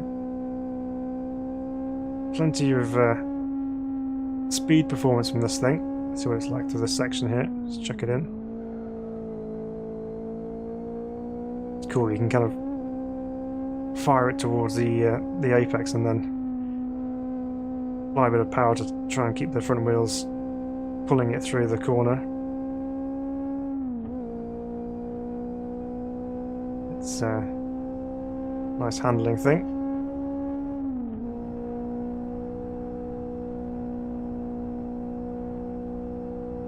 We're at the hairpin once again, so we'll get it wound up here.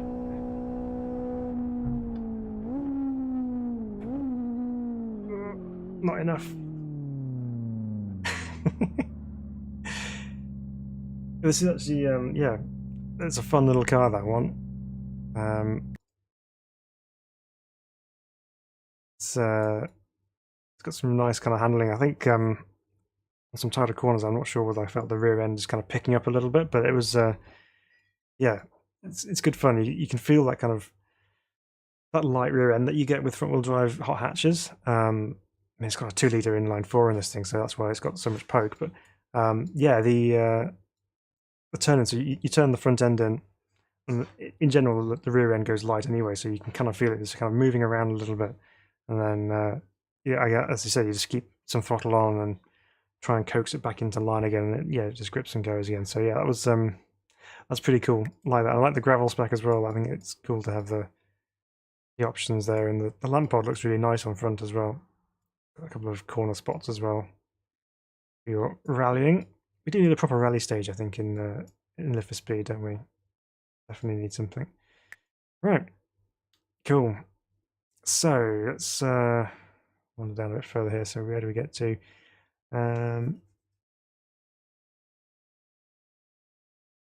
Let's try this McLaren Cup Edition here, which is one I've not seen before. This is a 720S, but with some additional aero. A massive rear wing on the back of it, and a shark fin down the middle. Got a bumper version and a bumper deal. Oh my word! Okay, this has got the cone filters coming out the back, presumably because it's twin turbocharged, is it? Okay, well, let's try this one. So, Gus, are you going alternate Monday? Quality was pretty good today. I don't know if I am. I think we're probably not going this year, actually, by the looks of things, which is first time in a while we haven't been. But I didn't catch quality today. I was out all day, but from what I heard, it was pretty good. Did you go today, guys? Oof. Okay, up and running with the McLaren or the McLaren. This thing's a rocket ship. And that has some ridiculous brakes too. Wow. Hang on a second. Let's go back here a moment. So Eat Sleep Rag says this car steers so nice. That was the PZG GTO. It does handle very nicely indeed. Welcome, by the way. It's good to have you with us. Peugeot's here. Hit that thumbs up. Yes, if you are enjoying what you're seeing, please do consider hitting the thumbs up button, so we can show YouTube that people actually do like what I put out, which is very helpful. But it's also nice to know if you guys like it too. Let's go a different way here.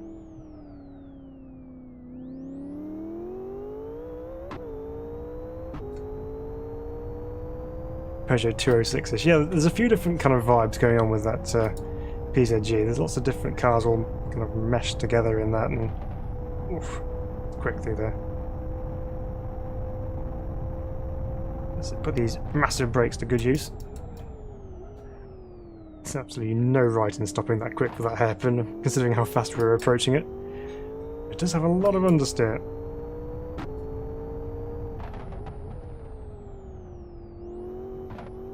A lot of understeer. Oh goodness. So Nico says, have you tried... Oh yeah, no, you're welcome, Noel. I'm happy to try mods that people suggest. Absolutely. Nico says, have you tried Turga Guy mods? I think I have tried a couple of his mods, yeah. Some good stuff out there. So he says like the old vintage F1 and old GT1 or LMP1 class car. Yes, no, I think I have. So there's a couple of really quality mods out there. This thing is... There's like a plow at the front, it just keeps pushing on, and like there's nothing nothing controlling the actual input of the direction. That thing's just a crazy contraption, I think, really. I mean, it has got 1290 brake horsepower, that's why it goes so quick. But yeah, it's just no turning, even with slicks.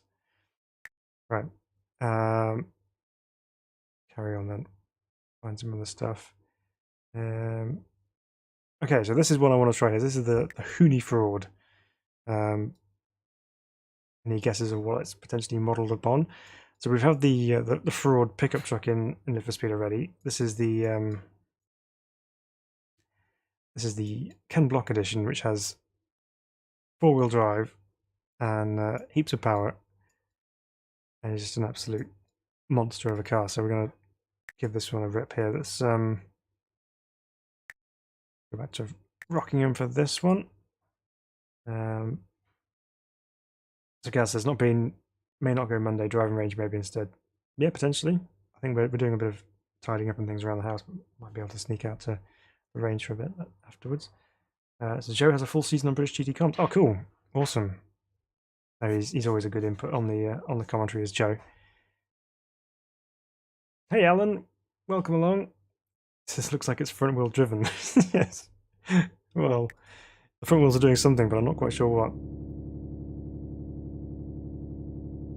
Okay, so here we go then. This is the Hooney truck, essentially. Or the Hooney fraud. Okay, so this is going to be a wild ride. So here we go then. Let's just light this up.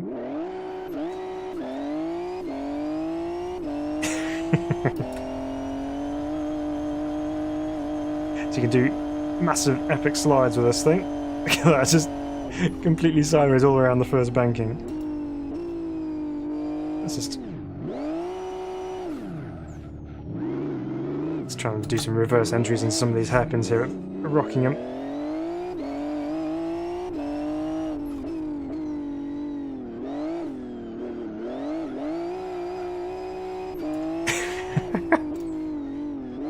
Now, of course, this is a pickup, so the rear end is very, very light, but it is, of course, 4-wheel drive, so it kind of helps with keeping a little bit of that in check, because otherwise the rear end would just be completely unmanageable with all the power going to the rear axle.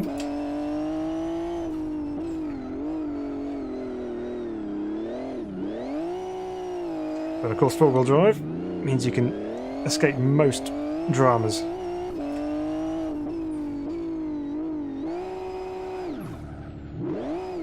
Nope, too early. But what I love with this thing is when you get on the brakes on the end of the straight, the back end's already trying to set itself up for a Scandinavian flick. So even there, I wasn't trying to induce that at all. It was just by having my foot on the brake, it was automatically just kind of setting itself up for the corner. So that was pretty fun.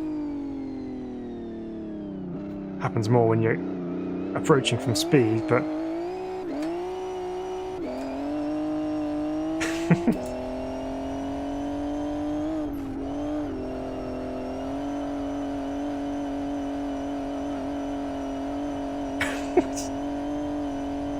you just leave this massive trail of smoke in your wake and black lines everywhere. Oops, that's the wall though.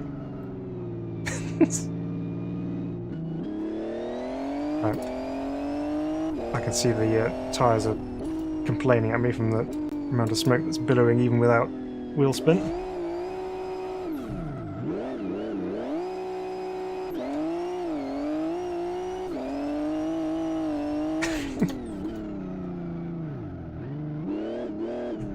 Oh, nearly. It was looking just about right as we set it up into that right hand of it.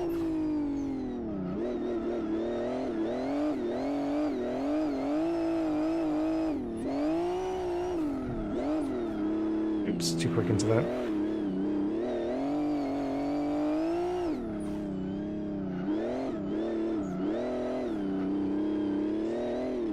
Off the grass.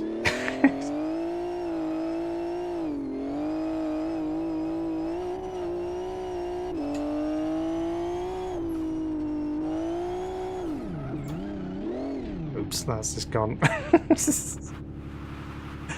Oh man, but this thing is actually really, really fun. It's I mean, it's insane, obviously, but if you just want to have an absolute thrash around and just have some fun, this thing is definitely right up there. So sounds are good, force feedback's nice as well, and the handling is just typical crazy Ken Block type stuff.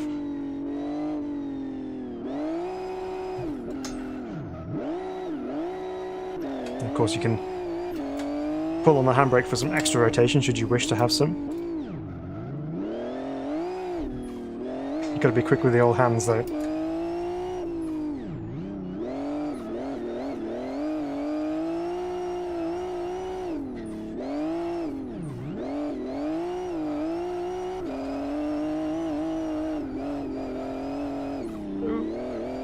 Keep it on, keep it on. Okay, we're good.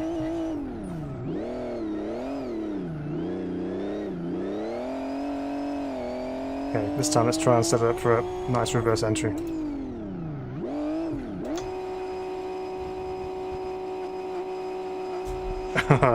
Not quite.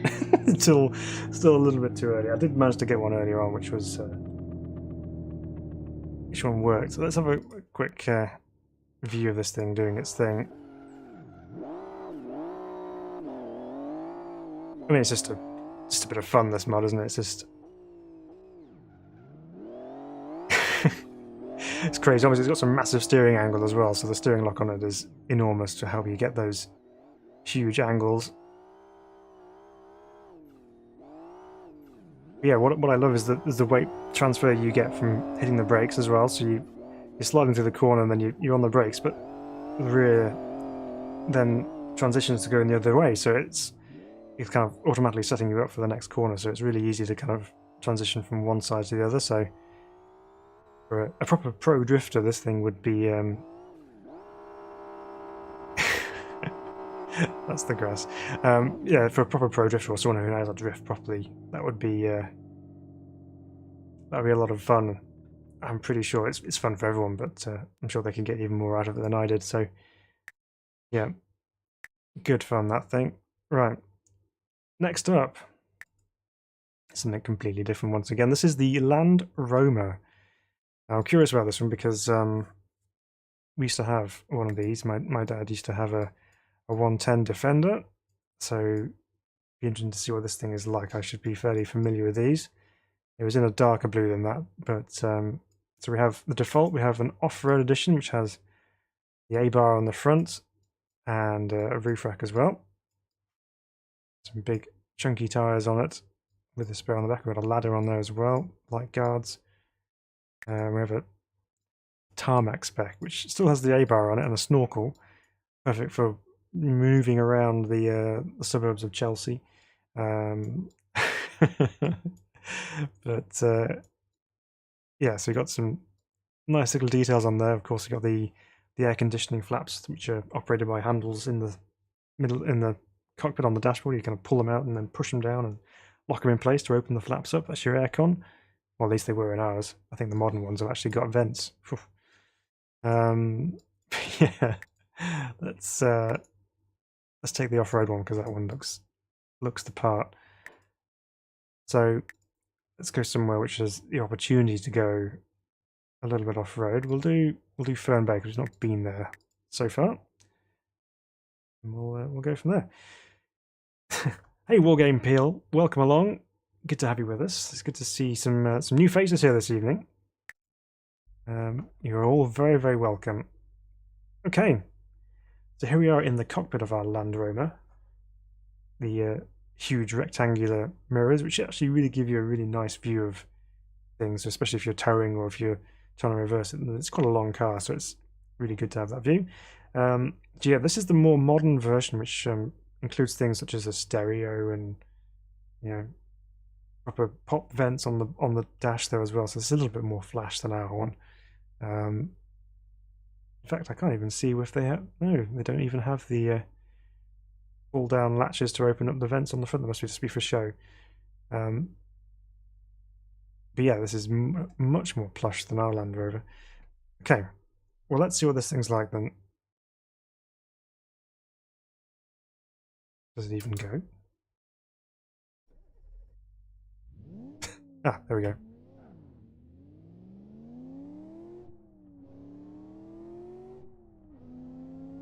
So the sound's very, very quiet on this one.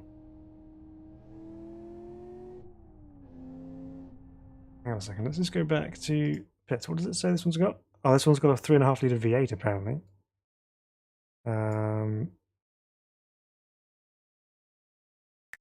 Okay. So lots of body roll. So you might not hear much of the engine here, so...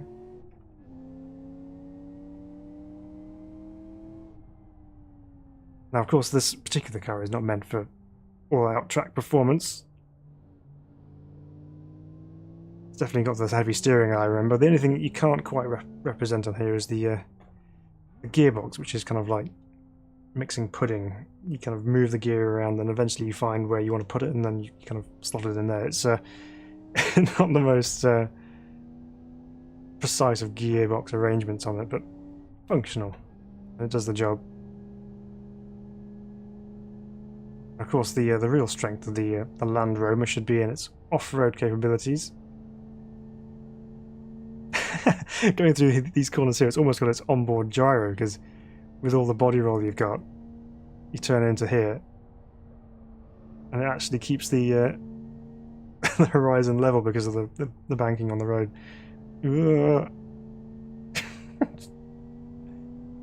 Now, well, we've already rolled one car this evening. This could well be the next one if this all goes wrong. Let's go find some off-road stuff to go and test this out on. Of course, the four-wheel drive version is sorry, the V8 version is the more thirsty option for Land Rover owners. Most of them are TD5 diesel engines.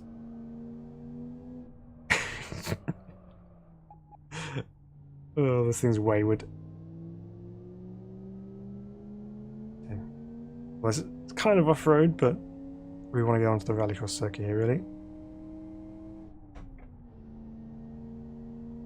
The V8 sound doesn't really sound like a V8, it's kind of... I don't know, it's a different kind of sound. Normally with these V8 Landys you get more of a deep rumbly sound to it. Right. Well, we'll cut into the rallycross circuit in a moment. Let's test it out over these curbs, see what they're like. Yep, soak that up, no problem. Turn.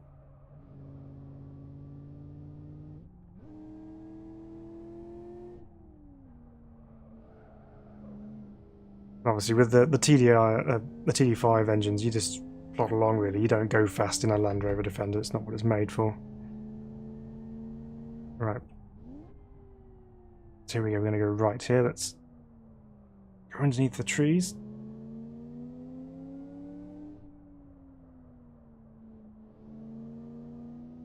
Onto the dirt.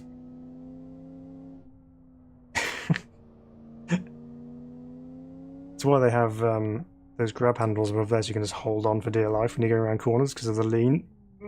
Turn.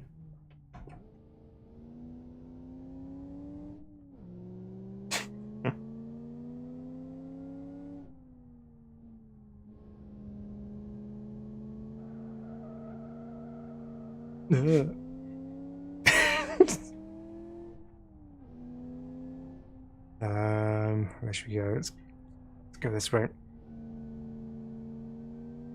See if we can get some air in our Land Rover. Yep. 2 tons flying through the air. Always a good thing.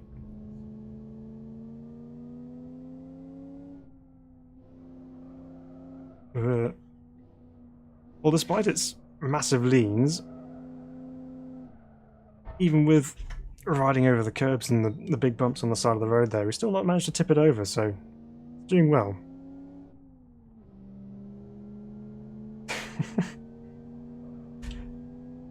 Well, it does snatch your hands when you land off those curbs. Alright, so obviously this is very much got its purpose in mind, which isn't necessarily what the purpose of Live for Speed is, but I think the model itself is looking really, really nice. The interiors are cool. Sounds are a little quiet, obviously compared to the other cars we've driven, which are a little bit louder, but in general I think the mod's really quite cool. I mean, I love the I love the lean on it and everything as well. It's just good fun. But yeah, the model's really, really nice. And yeah, just turn that sound up a little bit more and it would be a good drive, that one. But yeah, good fun. Love it. Okay, anything else on this road? Okay, so this is one that we need to test because this is, of course, the thumbnail for this evening. So we have this, which is the RB4 Super Tourer. So there's been some Super Tourer versions of some of the other default cars from Live for Speed. And now there's an RB4 version, which is this one here, which is kind of reminding me of got very much Toyota vibes, this particular car. I'm trying to think of what the rear end reminds me of. It's kind of like a Trueno or Trueno. But yeah, cool looking car, Super Tourer, obviously very low, got the proper race wheels on it, and that typical Super Tourer style rear wing on it. Yeah, so let's go give this a drive on track and see how this gets on. We'll go back to Blackwood for this one, I think. So there's a, I don't remember what the other one is. Is it a FXO Super Tourer? We'll check that out as well. But here we go then. So this is the interior of the RB4. So we have its own specific steering wheel and dash. On the center console there we got some various switchgear with some aircraft switches and things. Okay, let's go try it out.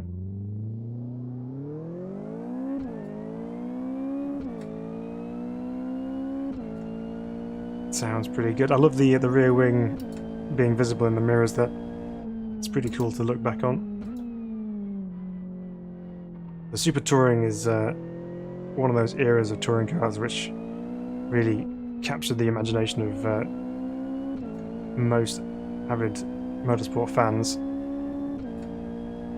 Just because it's kind of relevant in a way because they're cars that you would have seen driving around on the roads where you live, but just beefed up a little bit and made to be more racy, and then just having just the incredible driving action of touring cars of the day where there's plenty of contact and just generally good close racing. So definitely appeal to a lot of people, and Super Tourers still have a very big following today, and there's a Super Touring Festival going to be happening this year at Brands Hatch, They're going to bring in a whole load of very famous touring cars, which are going to be on track, whether doing races or demos.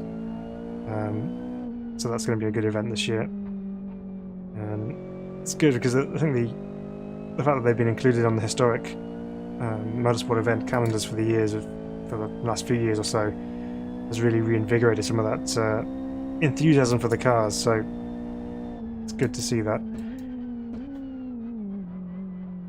Down into the first hairpin there, the transmission was desperately trying to keep up with the braking and the downshifting at the same time.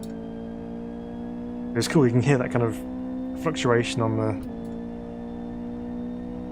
the engine sounds there with various things to try and kind of keep it all going in the right direction. But it sounds really nice.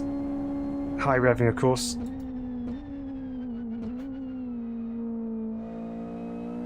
That's good. Again, there's another front-wheel drive car, and this one is very nicely sorted indeed. So obviously we've got slick tyres on it. Cornering speeds are really up there. It's nice to just throw it into the corners and then apply the power and drive off them. Oops, that's too early into there though. Toyotech, welcome along. Says, hi all, rarely able to catch a stream. Tell me a little about this game, I've never played it. Okay, well this is Live for Speed. Well, first of all, welcome. It's good to have you with us. Thanks for joining us this evening, and to all those who are maybe new along to the channel, or able to catch the stream for the first time. It's great to have you with us. So this is Live for Speed, which is a game which has been around since 2002. So it's pretty old. However, don't let that put you off, because this has some really, really special driving physics. The tyre model is really, really good, and it's just brilliant fun to drive. And it's just fairly recently, I say fairly recent, probably in the last year, which is recent considering its age, has opened its doors to the world of modding. So we have a community who are busily creating all sorts of different weird and wonderful creations in their spare time to provide us with hours and hours of entertainment and amusement as we drive them and ride them, or whatever we do around the circuit. So it's brilliant. But yeah, the game itself is pretty old, but really, really good fun to drive. And this Super Tourer is actually really nice. I do enjoy driving this. It's kind of got the same things I was talking about with the PZG earlier on. Oops. Which is that feeling of a front-wheel drive car where you chuck it into a corner and you know the rear end's gone light because of the way it's kind of skipping across the road surface, and you can kind of feel that as you get into the corner, and you know that you can just kind of ride through that, because in a front-wheel drive car such as this, the rear end's basically a passenger anyway, so you're just simply just driving it, and the rear will just follow wherever the front's going. So as long as you've got the front pointed in the direction you want it to go, the rear will just have to cooperate, and it just kind of drags around and just skips over the surface of the road. But it can make the rear end slightly oversteery, but in a manageable and good fun way as well. So here we go, into the downhill right.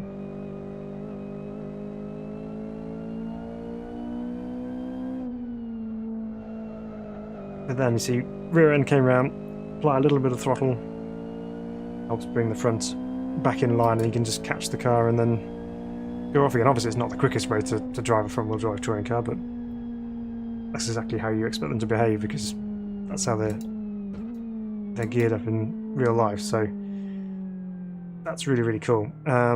Let's do something real quick here. Let's go to the single player mode here, and we'll just clear our grid of Swift Cup cars. Let's find Super Tourers here.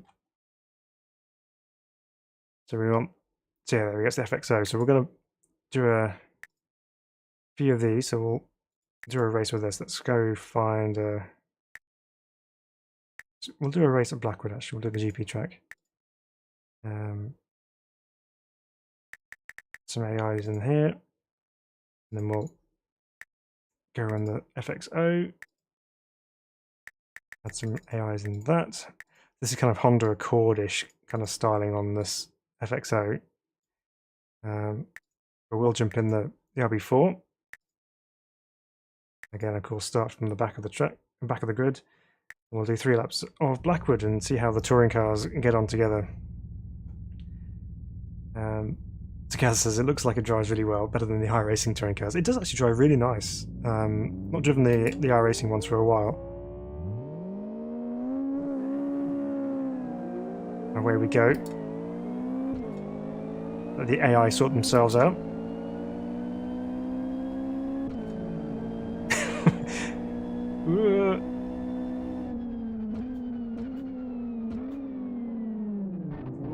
Why are we coming to a complete halt in the turn 1? I have no idea.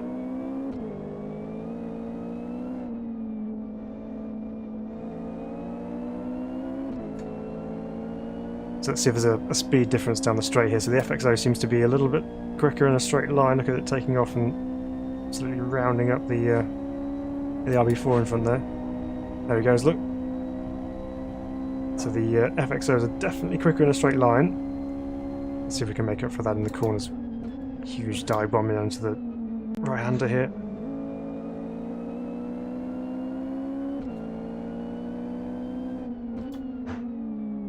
Just show the nose, they're not going to try and force the issue too much through that.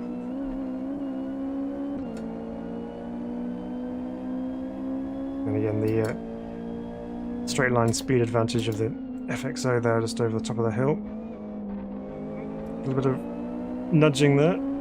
He's trying to open the door. He's going to give it back. That's fine. Fair enough. It's the VTEC kicking in. Yeah. Double VTEC. Yeah, off he goes. We can brake later though. Just block past on the inside. Why not?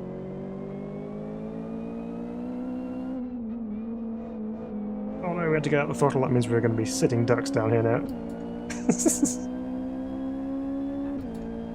The Toyotech says, very cool, we'll definitely have to check it out.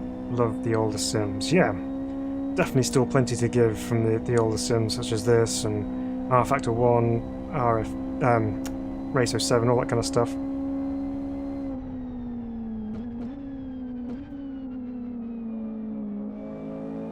Be inside there, make the most of our cornering ability.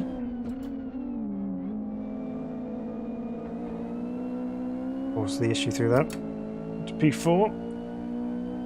So Wargame says, have you tried driving motorcycles yet? You learn, it's really fun. Yes, we drove one of the scooters earlier on. But yeah, the motorcycles in it, Live for Speed, are really fun. And again, that's just proof that the Live for Speed physics engine is very, very capable and very incredible for what it can do when you can actually model bikes in that regard. Okay, so we're running up with the fronts of the RB4s. Oops. Okay, well we got that one done.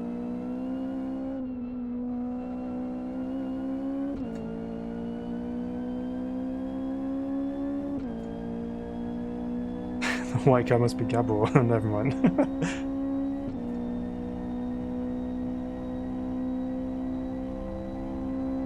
Okay, in the slipstream here down towards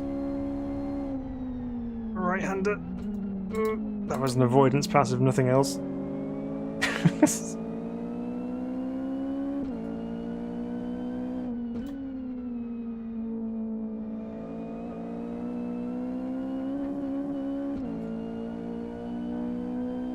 Okay, just the one car to go. This is the final lap. A couple of corners to make the move if it's going to happen.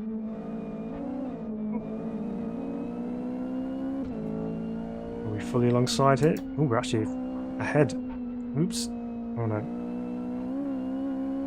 There we go. And that's another W from the back of the grid. AI put up a little bit of a fight, but not too much of a fight. We got that done.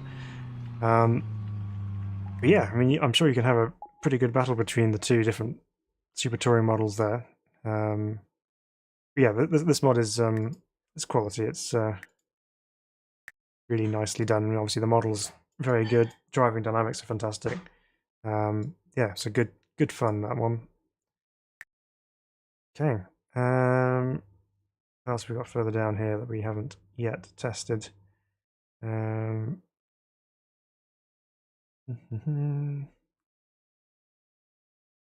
time attack version there as well. Oh, Porsche, this Lip Trick 004. Vintage car with modern parts. This is like a retro mod, is it?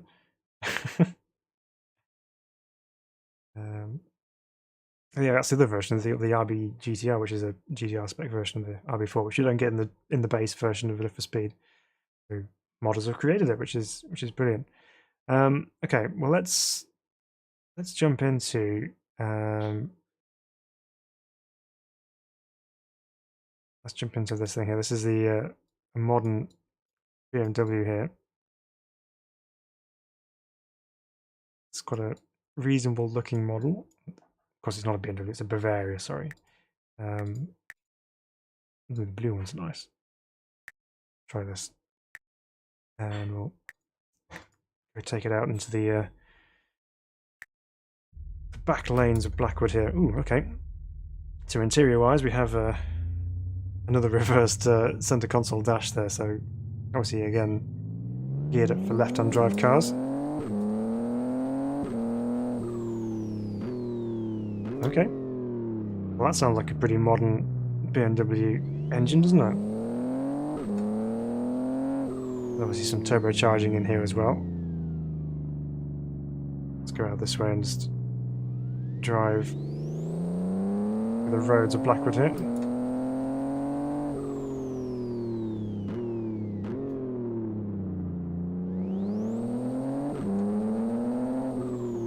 Let's do the obligatory roundabout test. If you have a rear-wheel drive car, you have to do this.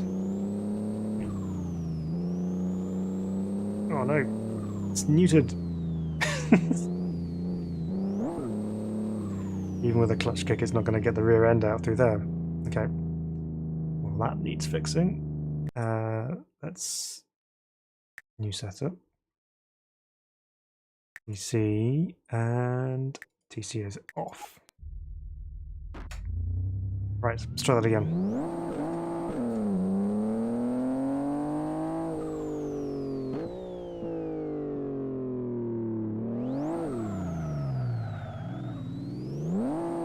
Okay, this is already a very different car. It's amazing how much of a difference that TC really does make. I mean, obviously you can fine-tune it and turn it down, etc., but when you turn it off completely with something like this, completely transforms the car. Brakes are pretty soft. Okay, roundabout test then. Take two. Wait for the turbo to spool up.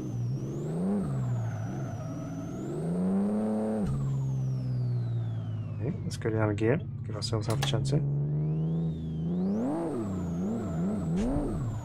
Too much.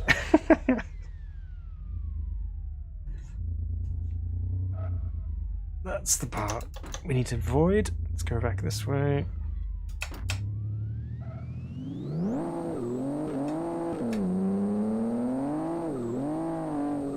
Go hoon around the business park instead. But yeah, sounds are really good on this one.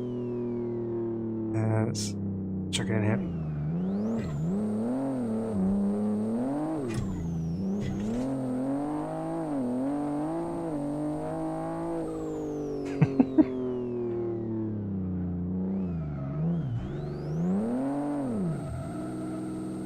Too much.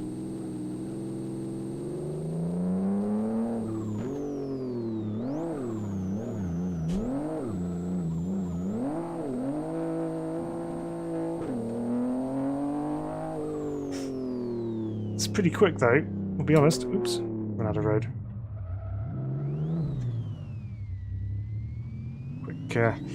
turn around that. Oops. Should have just let the power do it. There's a curb.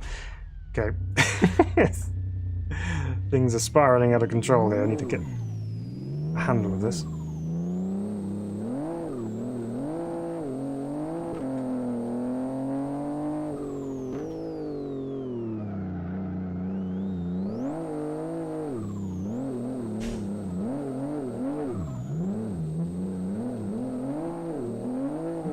Now we're going to be entering the rally stage, which is probably not the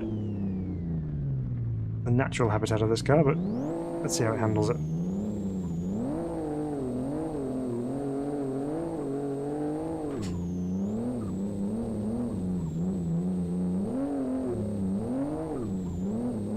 It's actually a little bit more controllable on the gravel.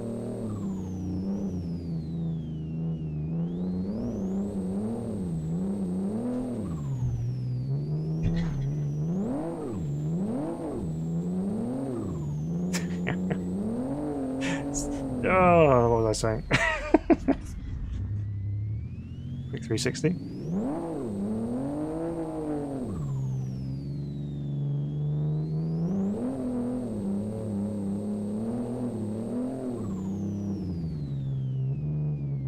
All right. We survived the gravel.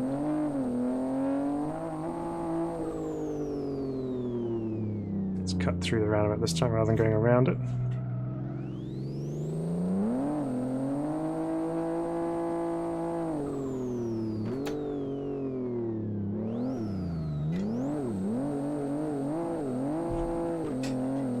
Into some open space. Where there's nothing to crash into, apart from some containers. And just throw it around and just enjoy it. Right, well that's pretty cool. Again, steering feels nice and direct. There's lots of feeling of the car moving around. But definitely need to have some kind of traction control if you want to be driving this around a track. Yeah, other than that, it's pretty fun to drive actually. Okay, let's keep on scrolling here and see what else we got. So here's one that I saw, which I think needed revisiting. There's any guesses what this could be based on? It's the wrong color though. We need to do some more colors. Do the future. We'll call that one. So let's find a suitable color for this. Ooh. Where should we go? Need less red. There we go. Something kind of like that. Up to 100. 199 will do.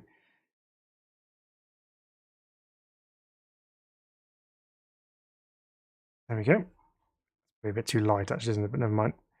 We'll make do. So this is this is obviously based around a DeLorean type car. I don't remember it having the rear wing like that. I think what is it? Maybe it did. It's been a while since I've seen a DeLorean, but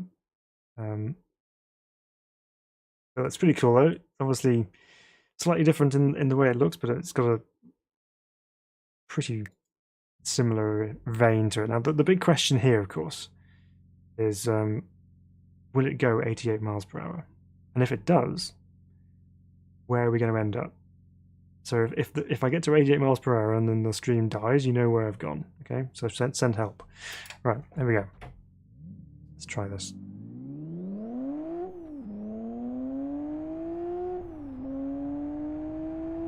Can we see the fire at the back on the tire tracks? Not yet. Oop. Yeah, stop. Gotta drive through someone's barn in a minute. This also has some very weird feeling steering. It's very, very wayward.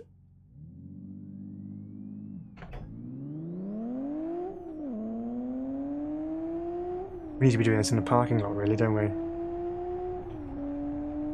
Here we go. Let's wait for the electricity to surround me.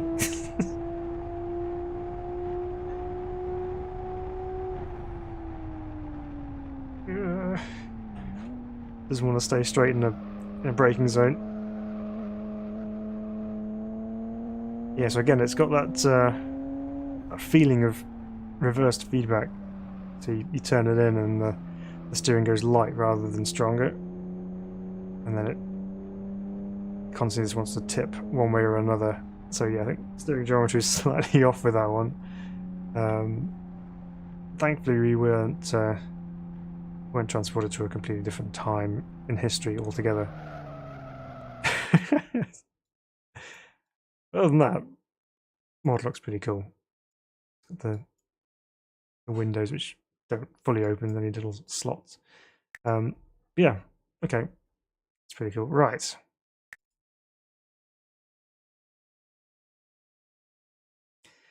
Okay, more two-wheeled action coming your way then. Here we go. Let's we can change the frame colour. Some different coloured wheels as well. Options. What should we go with here? Kind of crash test dummy. I think that'll probably do me. All right. This of course is going to be. Oops. Put the forces on. We don't need that. This of course is going to be Velodrome type bike situation here. Ooh. We have the pedaling man with our steering wheel inputs. So these Velodrome bikes are made for speed. Okay, and they're made for going around a very banked track very quickly. So with that in mind, we need to go to the nearest thing we got to a Velodrome here in Live for Speed. So we're going to the Kyoto Oval. We can really stretch the legs of this push iron. Here we go. Pedal man, gotta pedal faster. Just 63 miles per hour. I don't know if that's... I don't know what kind of speed they actually get up to on the Velodrome. I don't really know. So if anyone does know what kind of speed they get up to, please let me know. But I don't think it'd be 63 miles an hour. Especially if you're not pedaling. Like this man seems to be. It's effortless for him. No, makes you sick, doesn't it? It's people who can ride bikes so quickly without even breaking a sweat. Right, here we go. Into the banking. Such is the effortless nature of it, I can even ride without any hands. Look, no hands.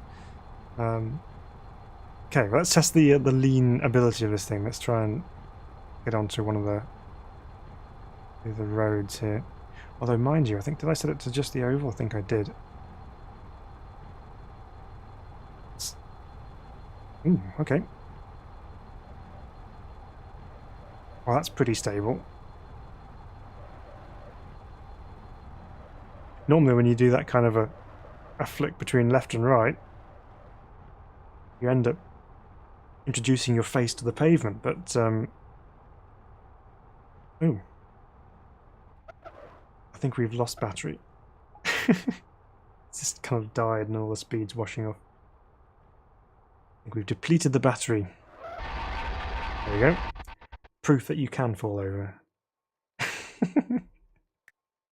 Alright, well let's take this to a circuit and put it through its paces. So let's Fern Bay and we'll just go around some corners and see what we can do. Of course, if we don't run out of battery halfway in. That's a cheating, wasn't it? It's an e-bike, Velodrome bike, which is just not on. Right. I wonder if it's regenerative braking as well. Okay, turn it into the first corner, use the banking. Very nice. Keep the lean angle on into the chicane where we come unstuck. Not this one. Look at that.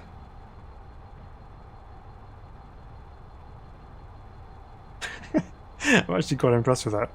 The fact that you can keep it so upright. I say upright on its actual two wheels rather than doing the paintwork on the side of the bike. See what it's like on curbs as well. Get chucked in there, get a bit of speed through there. Try not to hit the rider's head on the Armco on the inside. We're clear of that. It's good. Okay, we need to turn off here so we're going to find some more corners. Where should we go? I think we'll nip off to the right hand side here. Oh no, we're out of juice. You can get pretty low before you end up face planting. But that's pretty impressive. Pretty impressive. Okay. Not bad at all, that, for a bicycle. Now this one, something else slightly different. This is a FRC buggy, so this is a little remote control thing. So for this, I think we're going to have to go to one of the carts. We have an off-road version as well. That's cool. Let's just drop that again. Yeah, so there's some suspension travel on there. And we have a normal with higher ride height and with the wings. And you have a low grip version. Okay, well, let's try this out. Let's go to West Hill and we'll go to the little kart track. So technically from this we should be driving from the outside camera, as in trackside camera. So let's see how well we get on with that. Here we go. Oop.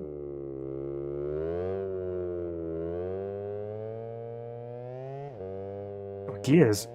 How many RC cars have gears?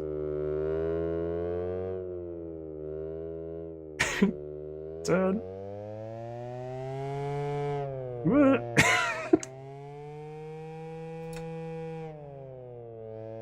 Plenty of grip though. Ooh, get off the grass.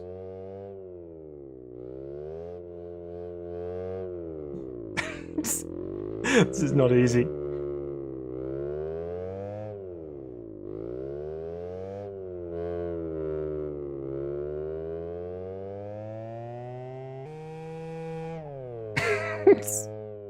Did someone say cut? No, that was just me then. Down the main straight.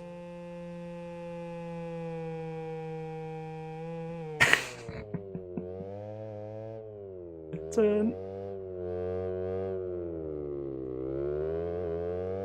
I'm expecting to have way too much grip than I actually have.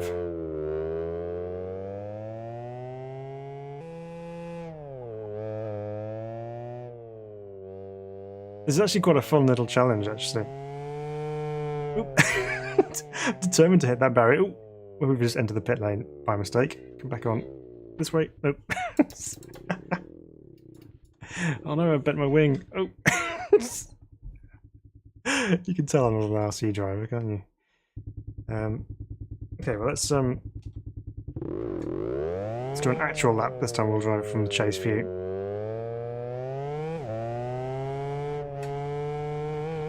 Still can't keep it on track.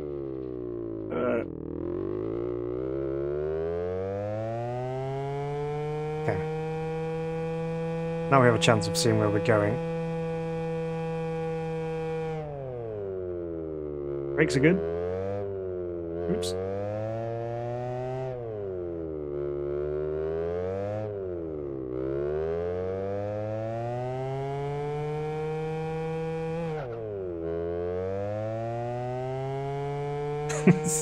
This little thing's quick.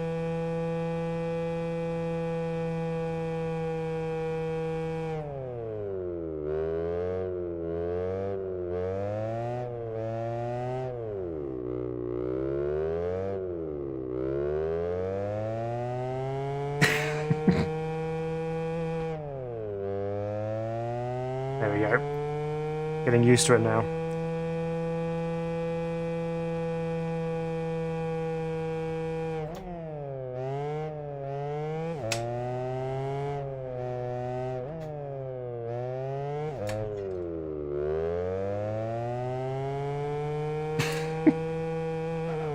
Oh no!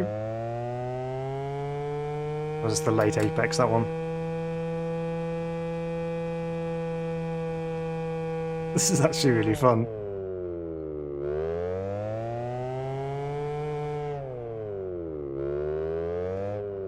Harder to do from the external TV cams, obviously, but in chase cam, oof, nice. A little bit of oversteer there as well. Should be a quick lap. What have we got? Into the 22s. That's wicked. I love that. That's so good. Oh dear. Can you imagine everyone's just trying to drive that from the external cameras online? That would just be chaos, wouldn't it? Didn't notice anything in the way of force feedback though, we'll be honest. Where is that?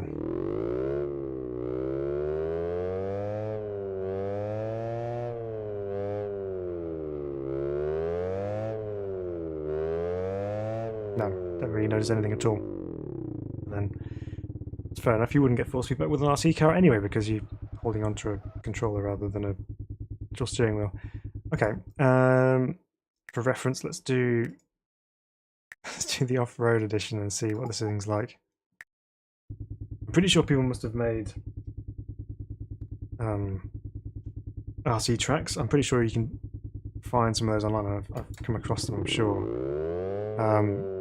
But the options for this, obviously, with an off-road one like this, is you can put in some little jumps as well, which would be quite fun. I'll have to try and find some.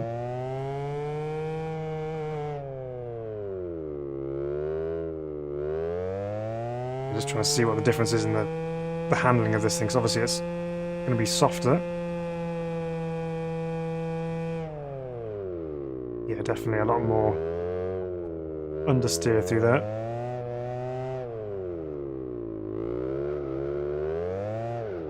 It's got treaded tyres as well rather than slicks, so it's never going to have the same amount of grip.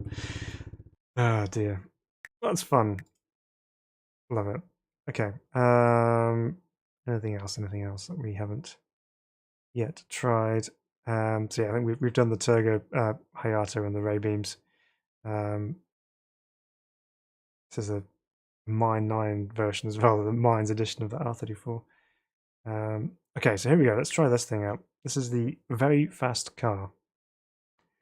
Again, this is Koenigsegg inspired,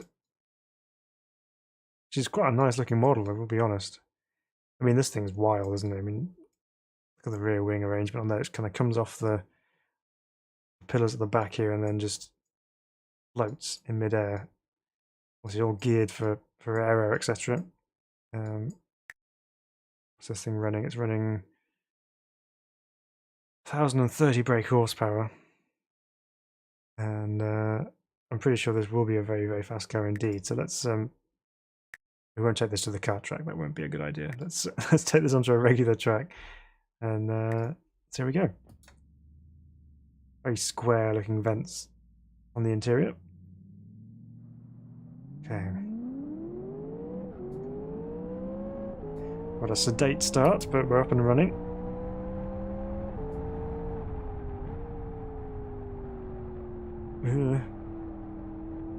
Hasn't quite got the same grip as my RC car. Caught me out there.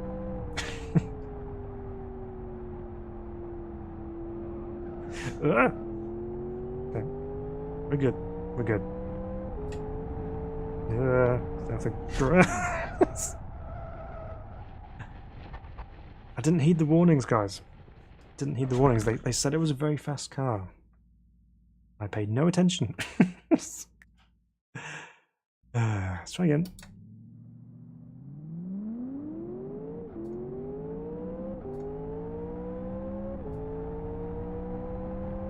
Right. This time, stay off the green stuff. Try and keep it on the grey stuff. Priorities. Gotta get them in line. Get the speedometer just rising, 178 miles an hour. A nice snap of oversteer, went down to third gear into that.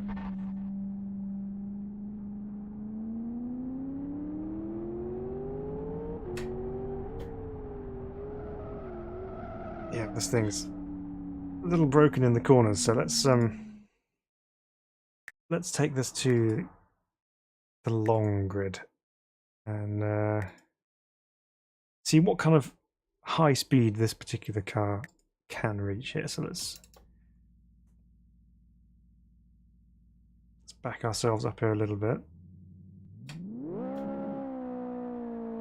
Give ourselves extra opportunity to maximize our high speeds. So Wargame says, check the view settings in the options. You can set the head to move when turning wheel inside the car by look function steer. Also you can set acceleration shifts viewpoint. Is that for the bikes and things, or is it for the RC cars? Right, here we go. Very far flung reaches of the test centre here. Let's go back on board. And the model looks fantastic, doesn't it? It really does. Okay, nothing but straight roads ahead of us. Let's see what we can get up to in terms of top speed here. So let's give this some acceleration here and see what happens.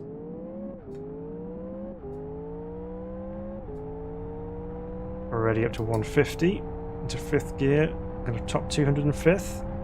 Yep. We have all the 6th gear to try and see where we get up to. 230. 7th gear. We're absolutely booking it now. 250. Very top 260 before we hit the wall at the end.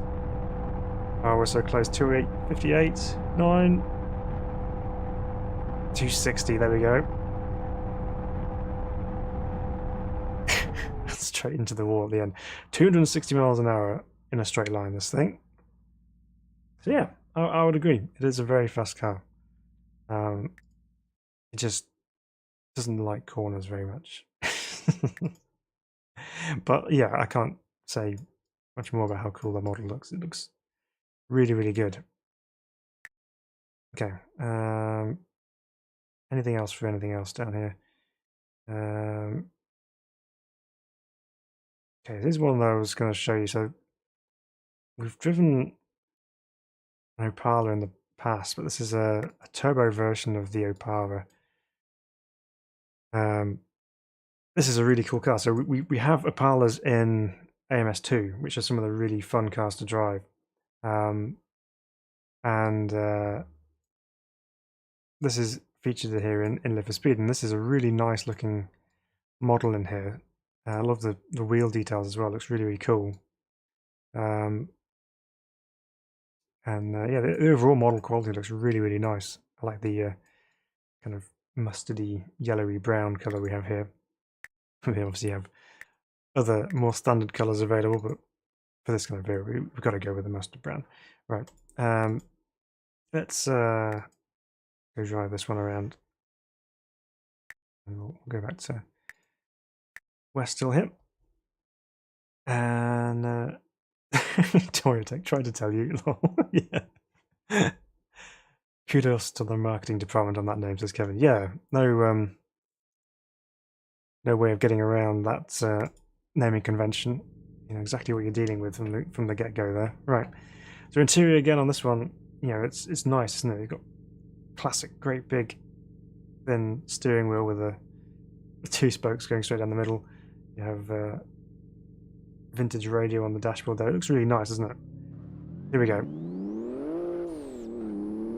So this is, of course, the turbo version, which has been tinkered around with. Obviously, you wouldn't get turbo versions of this car in real life, but there is the non-turbo version available for that as well. But it's got that 6-cylinder sound to it.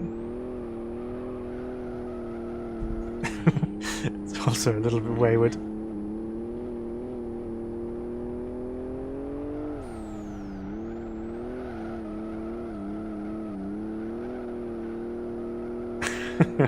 But it's I love it because it's softly sprung.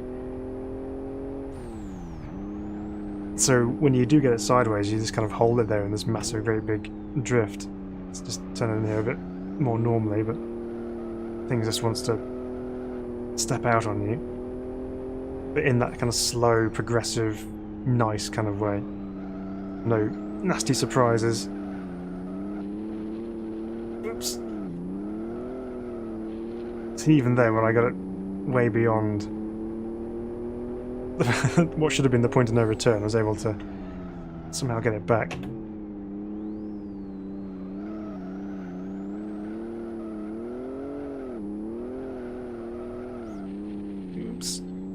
enthusiastic on the throttle.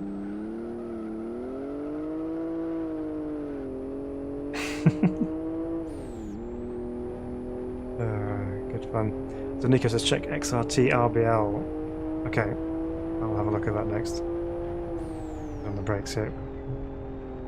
God, I'm in an H-pattern gearbox car. I have to heel and toe.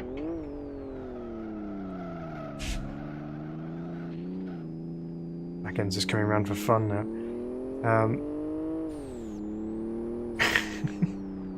So Kevin says they drive a bit like this in AMS2 as well. Yeah, there is definitely a bit of similarity going on here.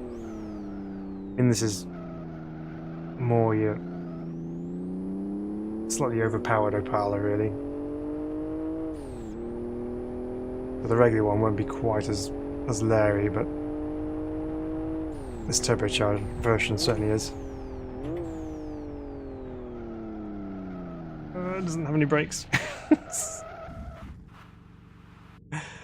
But it's really cool though. I just love the look of this thing. It's very, very nice indeed. Where's the standard one, which is this one?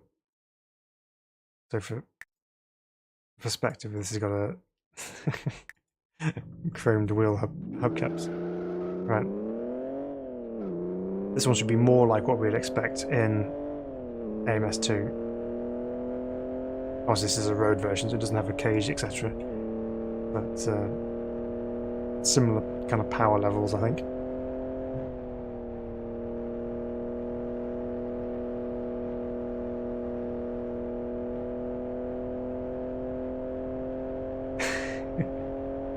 Up towards turn 2 here.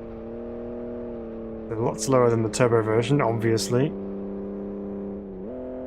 we go. Spinelli, welcome along. He says, is this truly live or am I commenting on the past?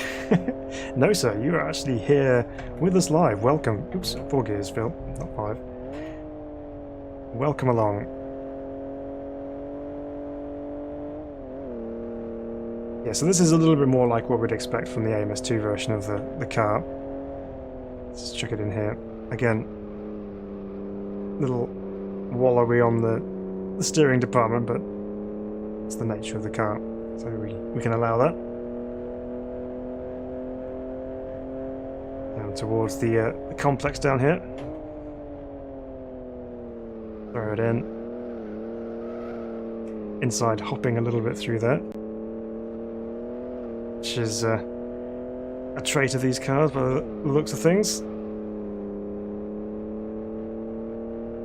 But it's good. These slow cars are good fun because they're, you know, you have to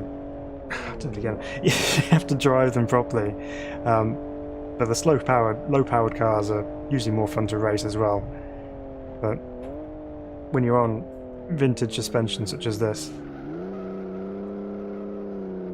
the thing just rolls around and takes its time, but still provides a fun driving experience, which is what we absolutely love. Here we go.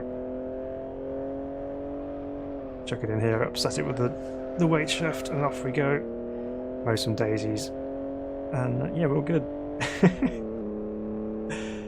Yeah, so this is it's a fun one. I like that one a lot. And you know, sounds, looks wise, all looks great to me. Right, what else we got? We haven't driven on stream, so oh, what was that one mentioned? It was XRT RBL. Okay, let's see if we can find that. XRT RBL. Is this a tweak mod? Yeah, it is. Okay. XRT time attack all lap records. Okay. This is taking one of the original cars within Live for Speed, which is the XRT, and then someone's obviously done some bodywork work on there. So we've got some wider arches, we have an outrageous rear wing. But other than that, looks very recognizable as an XRT. Is that rear wing disappeared, or is it just because it's black and you're not seeing it? Oh, it is there. It's just the background. Okay, let's try it. First impressions, sounds like a tractor. not anymore. Okay. Launch this thing.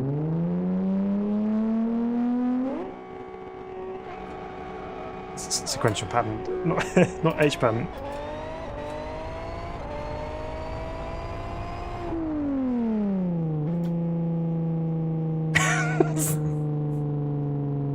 Hang on a second. We've accidentally stumbled across something which completely disregards everything you ever knew about physics. So it accelerates really quickly and then stops in a way that all your organs come out the front of your body and then get pushed back in again when you stopped. The braking performance is astronomical. It's just what? And when you put your foot on the brakes, it's almost like it dumps the clutch as well because all the revs die.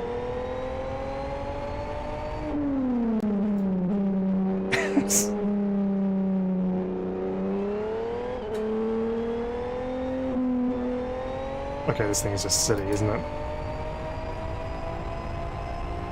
Camera shake.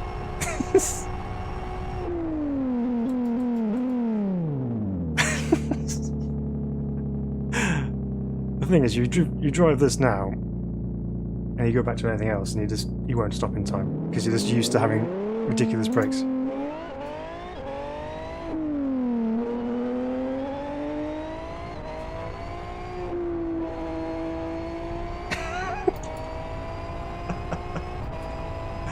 Oh my word. What am I doing?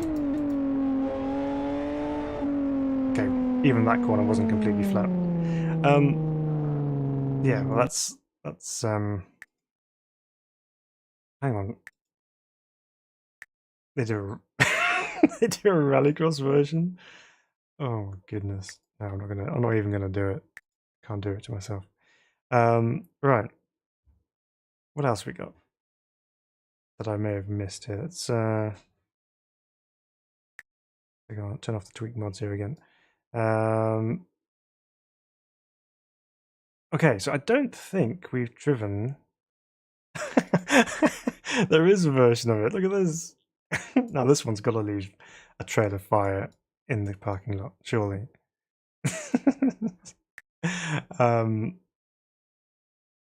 Yeah, I don't think we've driven the NSX or the Senna as it is in here. Look at this. How cool is that? Color option: red, black with gold wheels, and the grey with black.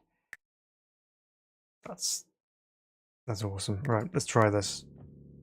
So Spinelli says LFS physics are certainly not perfect. What sim is? Yeah, true. But its oversteer behavior and control is so much more natural and intuitive than most all other sims, especially race cars. Yeah, we were talking about that earlier with the feeling of the tire moving on the surface. It's absolutely fantastic. Spinelli's here saying all the things he says all the time. Car might still be buggy. Oh, okay. As in completely hacking physics. That kind of bug. You brake too much. Yeah, obviously. Too much.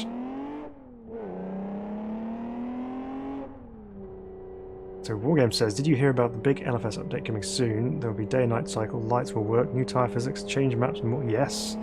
Yeah, absolutely. So there's some big changes afoot at some point.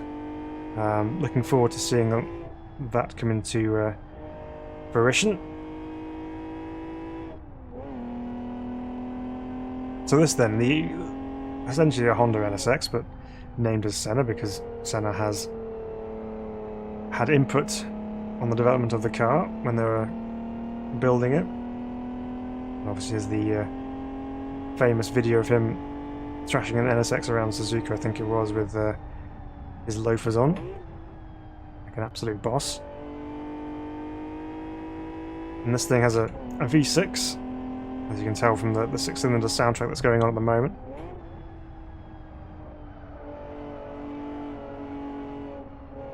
It should be a really nicely balanced car is the general feeling with this thing, so let's see how that stacks up. On the brakes. Going back to standard braking distances compared to the XRT.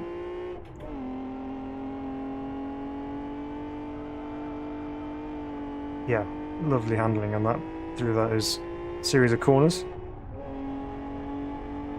So Kevin says, saw an NSX in the showroom as a 90s teen. It blew my mind. Yeah, I mean, you think of this kind of car and the era in which it was released. Stop. Yeah, I mean, they're really long as well. They're not... Well, the early ones were quite long cars, really. But yeah, I mean, compared to some of the other things that Honda produced, this was very, very different. And you certainly remember when you see one because they're just so unique looking. Obviously, there's some later versions of the NSX which they changed, which didn't have the pop-up headlights. A few more tuning things to them, so like a Type R version of it. Oh, yeah. It's got some nice turning. Obviously, the brakes need some getting used to after having my mind destroyed by that previous one.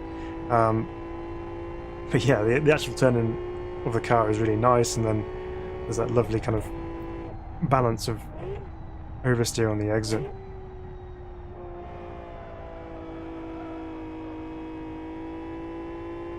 Yeah, you can see why it's a very popular driver's car, this thing.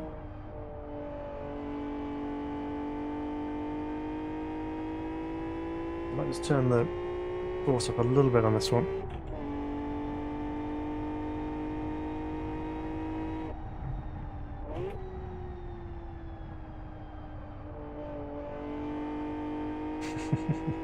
Again, interior is nice on this. Some good texturing going on. I love the dashboard there. I know they're obviously using standard LFS dials, but yeah, it's very, very 90s feel to it. So Kevin's saying that the NSX he saw in the showroom was opened up so you could see the engine, etc. Oh, nice. The way to sell a car is just have it available for everyone to just pour over and appreciate. Obviously a lot more accessible to get into a Honda showroom than it would be to get into, say, a Ferrari or a Lamborghini showroom, where you can actually have a proper look at the car.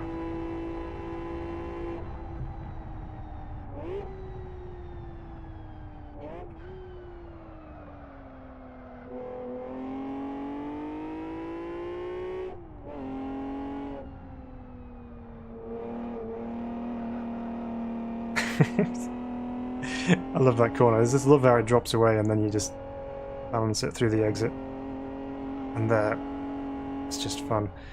But yeah, this thing is, as you'd expect it to drive, you know, it's got that mid-engine handling characteristic, but it's also, you know, loose enough to be fun to just kind of wrestle with on the corners, but has that front-end turn in which you can have confidence when we actually try and get into the corner in the first place. So it's, yeah, very nice indeed. Okay, do another sweep through the list here and see what else we can find that perhaps we've overlooked. A whole load of the RX Sweden cars. Okay, well, speaking of Super Tourers, I don't think we've driven this one. So this is the Bavaria A36 Super Tourer. Now this is really, really cool. This is 96 kind of era, 96, 97 kind of BMW E36. Again, it has that very typical rear wing which you would get in Super Tourers. I mean, you look at that, you think, what's the benefit of that? Because it's just like a scoop, basically, isn't it? It's very different type of rear wing as you would see modern day, but yeah, it was quite popular type of rear wing. But yeah, model looks really nice again. So I think I've mentioned in the past that E36s are historically over various sims have always been very wrong looking, very difficult for people to seem to get the E36 right. Mostly the roundness of the car, they're either too rounded or they're too square. Whereas this one, so the front end, looking on the transition from the lights to the bonnet there, it's nice and rounded. It looks pretty good. I mean, it's obviously quite square on the exit, on the edges there. Get my words out. But overall, as far as E36s go, it's not a bad model whatsoever. Let's take it on track. So that's the E36 dash there, which the race car probably wouldn't have all the radio buttons and still in there, but not to worry. Okay, we are sequential. This one's running the standard E36 mirrors rather than the DTM style mirrors. So the likes of Joachim Winkelhock driving cars like this in British touring cars, and Roberto Rivalio as well.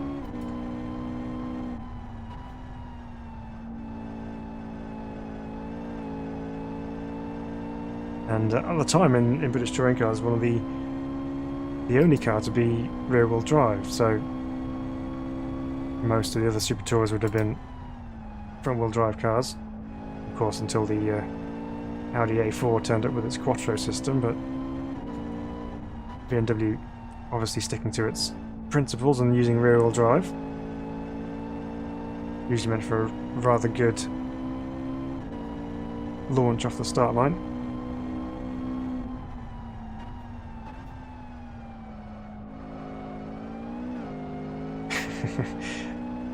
The inside wheel spin as we got on the curb there.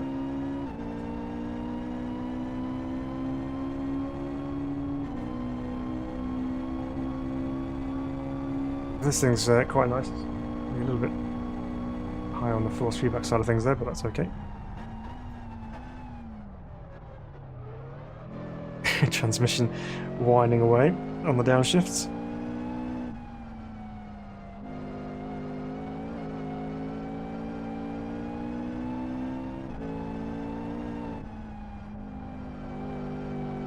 Now this will compare with the RB4 Super Tourer we drove earlier on in terms of lap time. That feels a little bit slower in a straight line, maybe.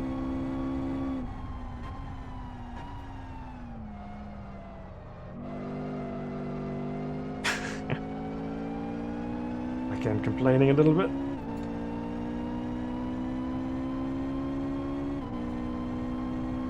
But yeah, it's quite nice to drive, yes. So Sky mentioning there, it looks very balanced. Yeah, it is pretty balanced. Obviously it's got the rear-wheel drive tendencies which you get anyway, but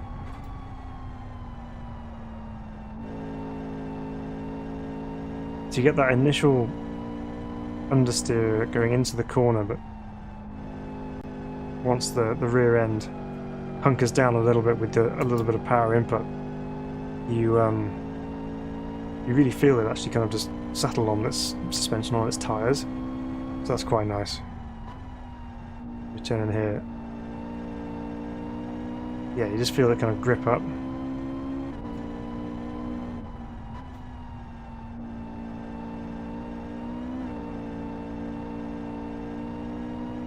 Yeah, nice through there as well.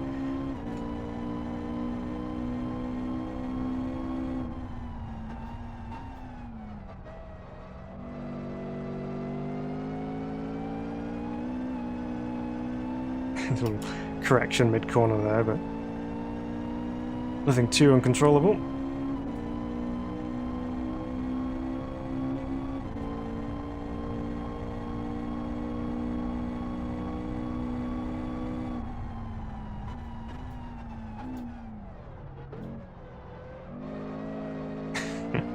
Just about made it through there.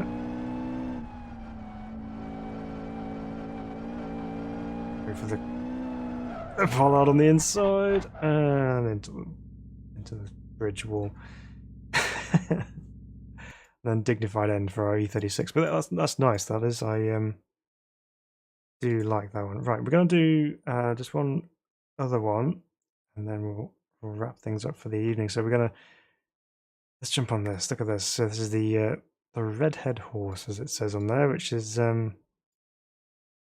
masquerading as a Ferrari Testarossa or a 512. I think it's a 512 because it's got the modern front end on it rather than the older one. But again, quite a cool looking model. Oh, we've got base 2, which has the headlights popped up.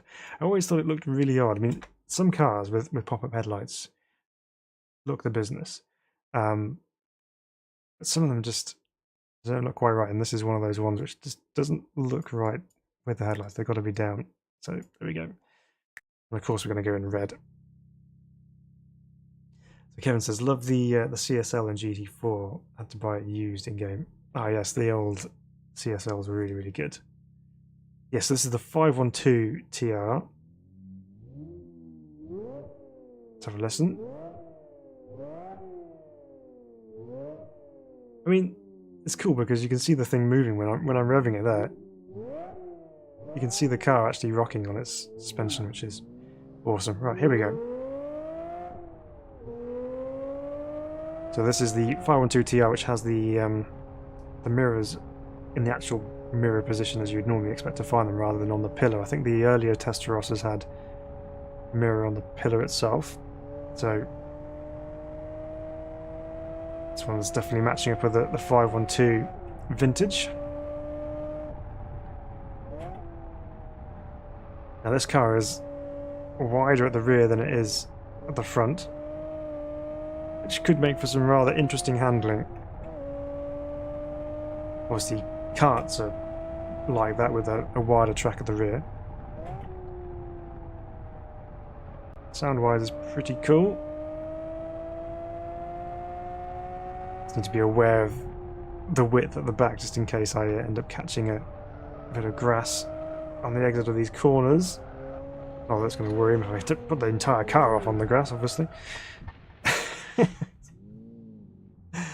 Broke it. Try again.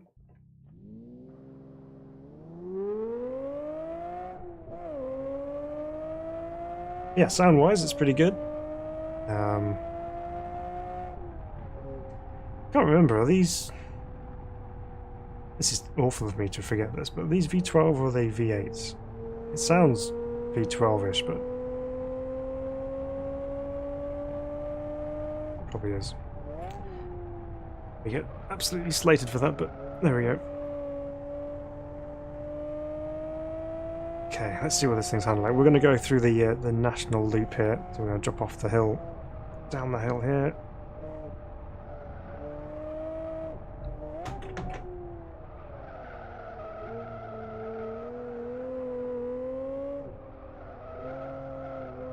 And my force feedback up again for this one.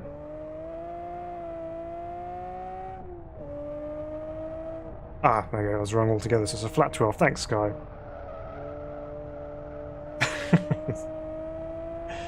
Yeah, well, that would make sense because of the flat wedge shape nature of this car.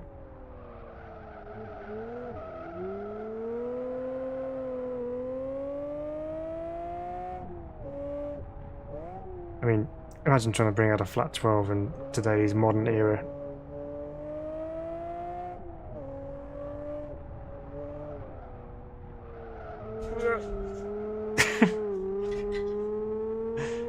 Weight took over there.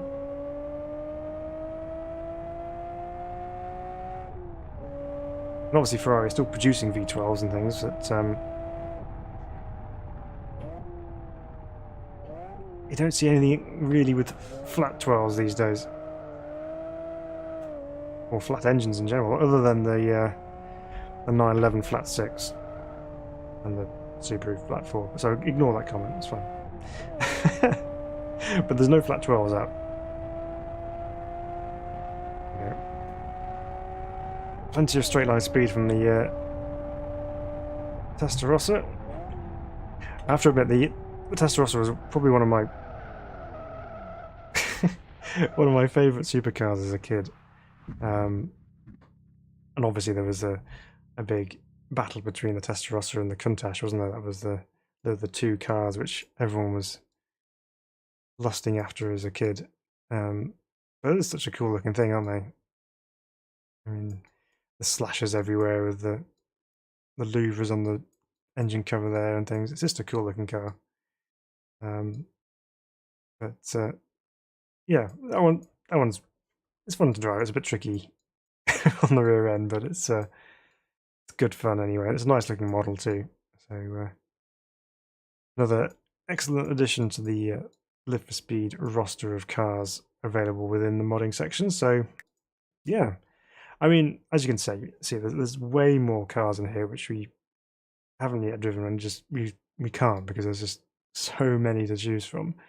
But again, just proves the sheer variety available within Live for Speed and the fun you can have with it, because you can just drive pretty much whatever you like, because there's bound to be something similar here in Live for Speed. So yeah, good fun. I hope you enjoyed that, guys. It's been great to have your company as always on the stream. So big thanks for tuning in this evening and watching along with us, and for your suggestions on mods to try as well.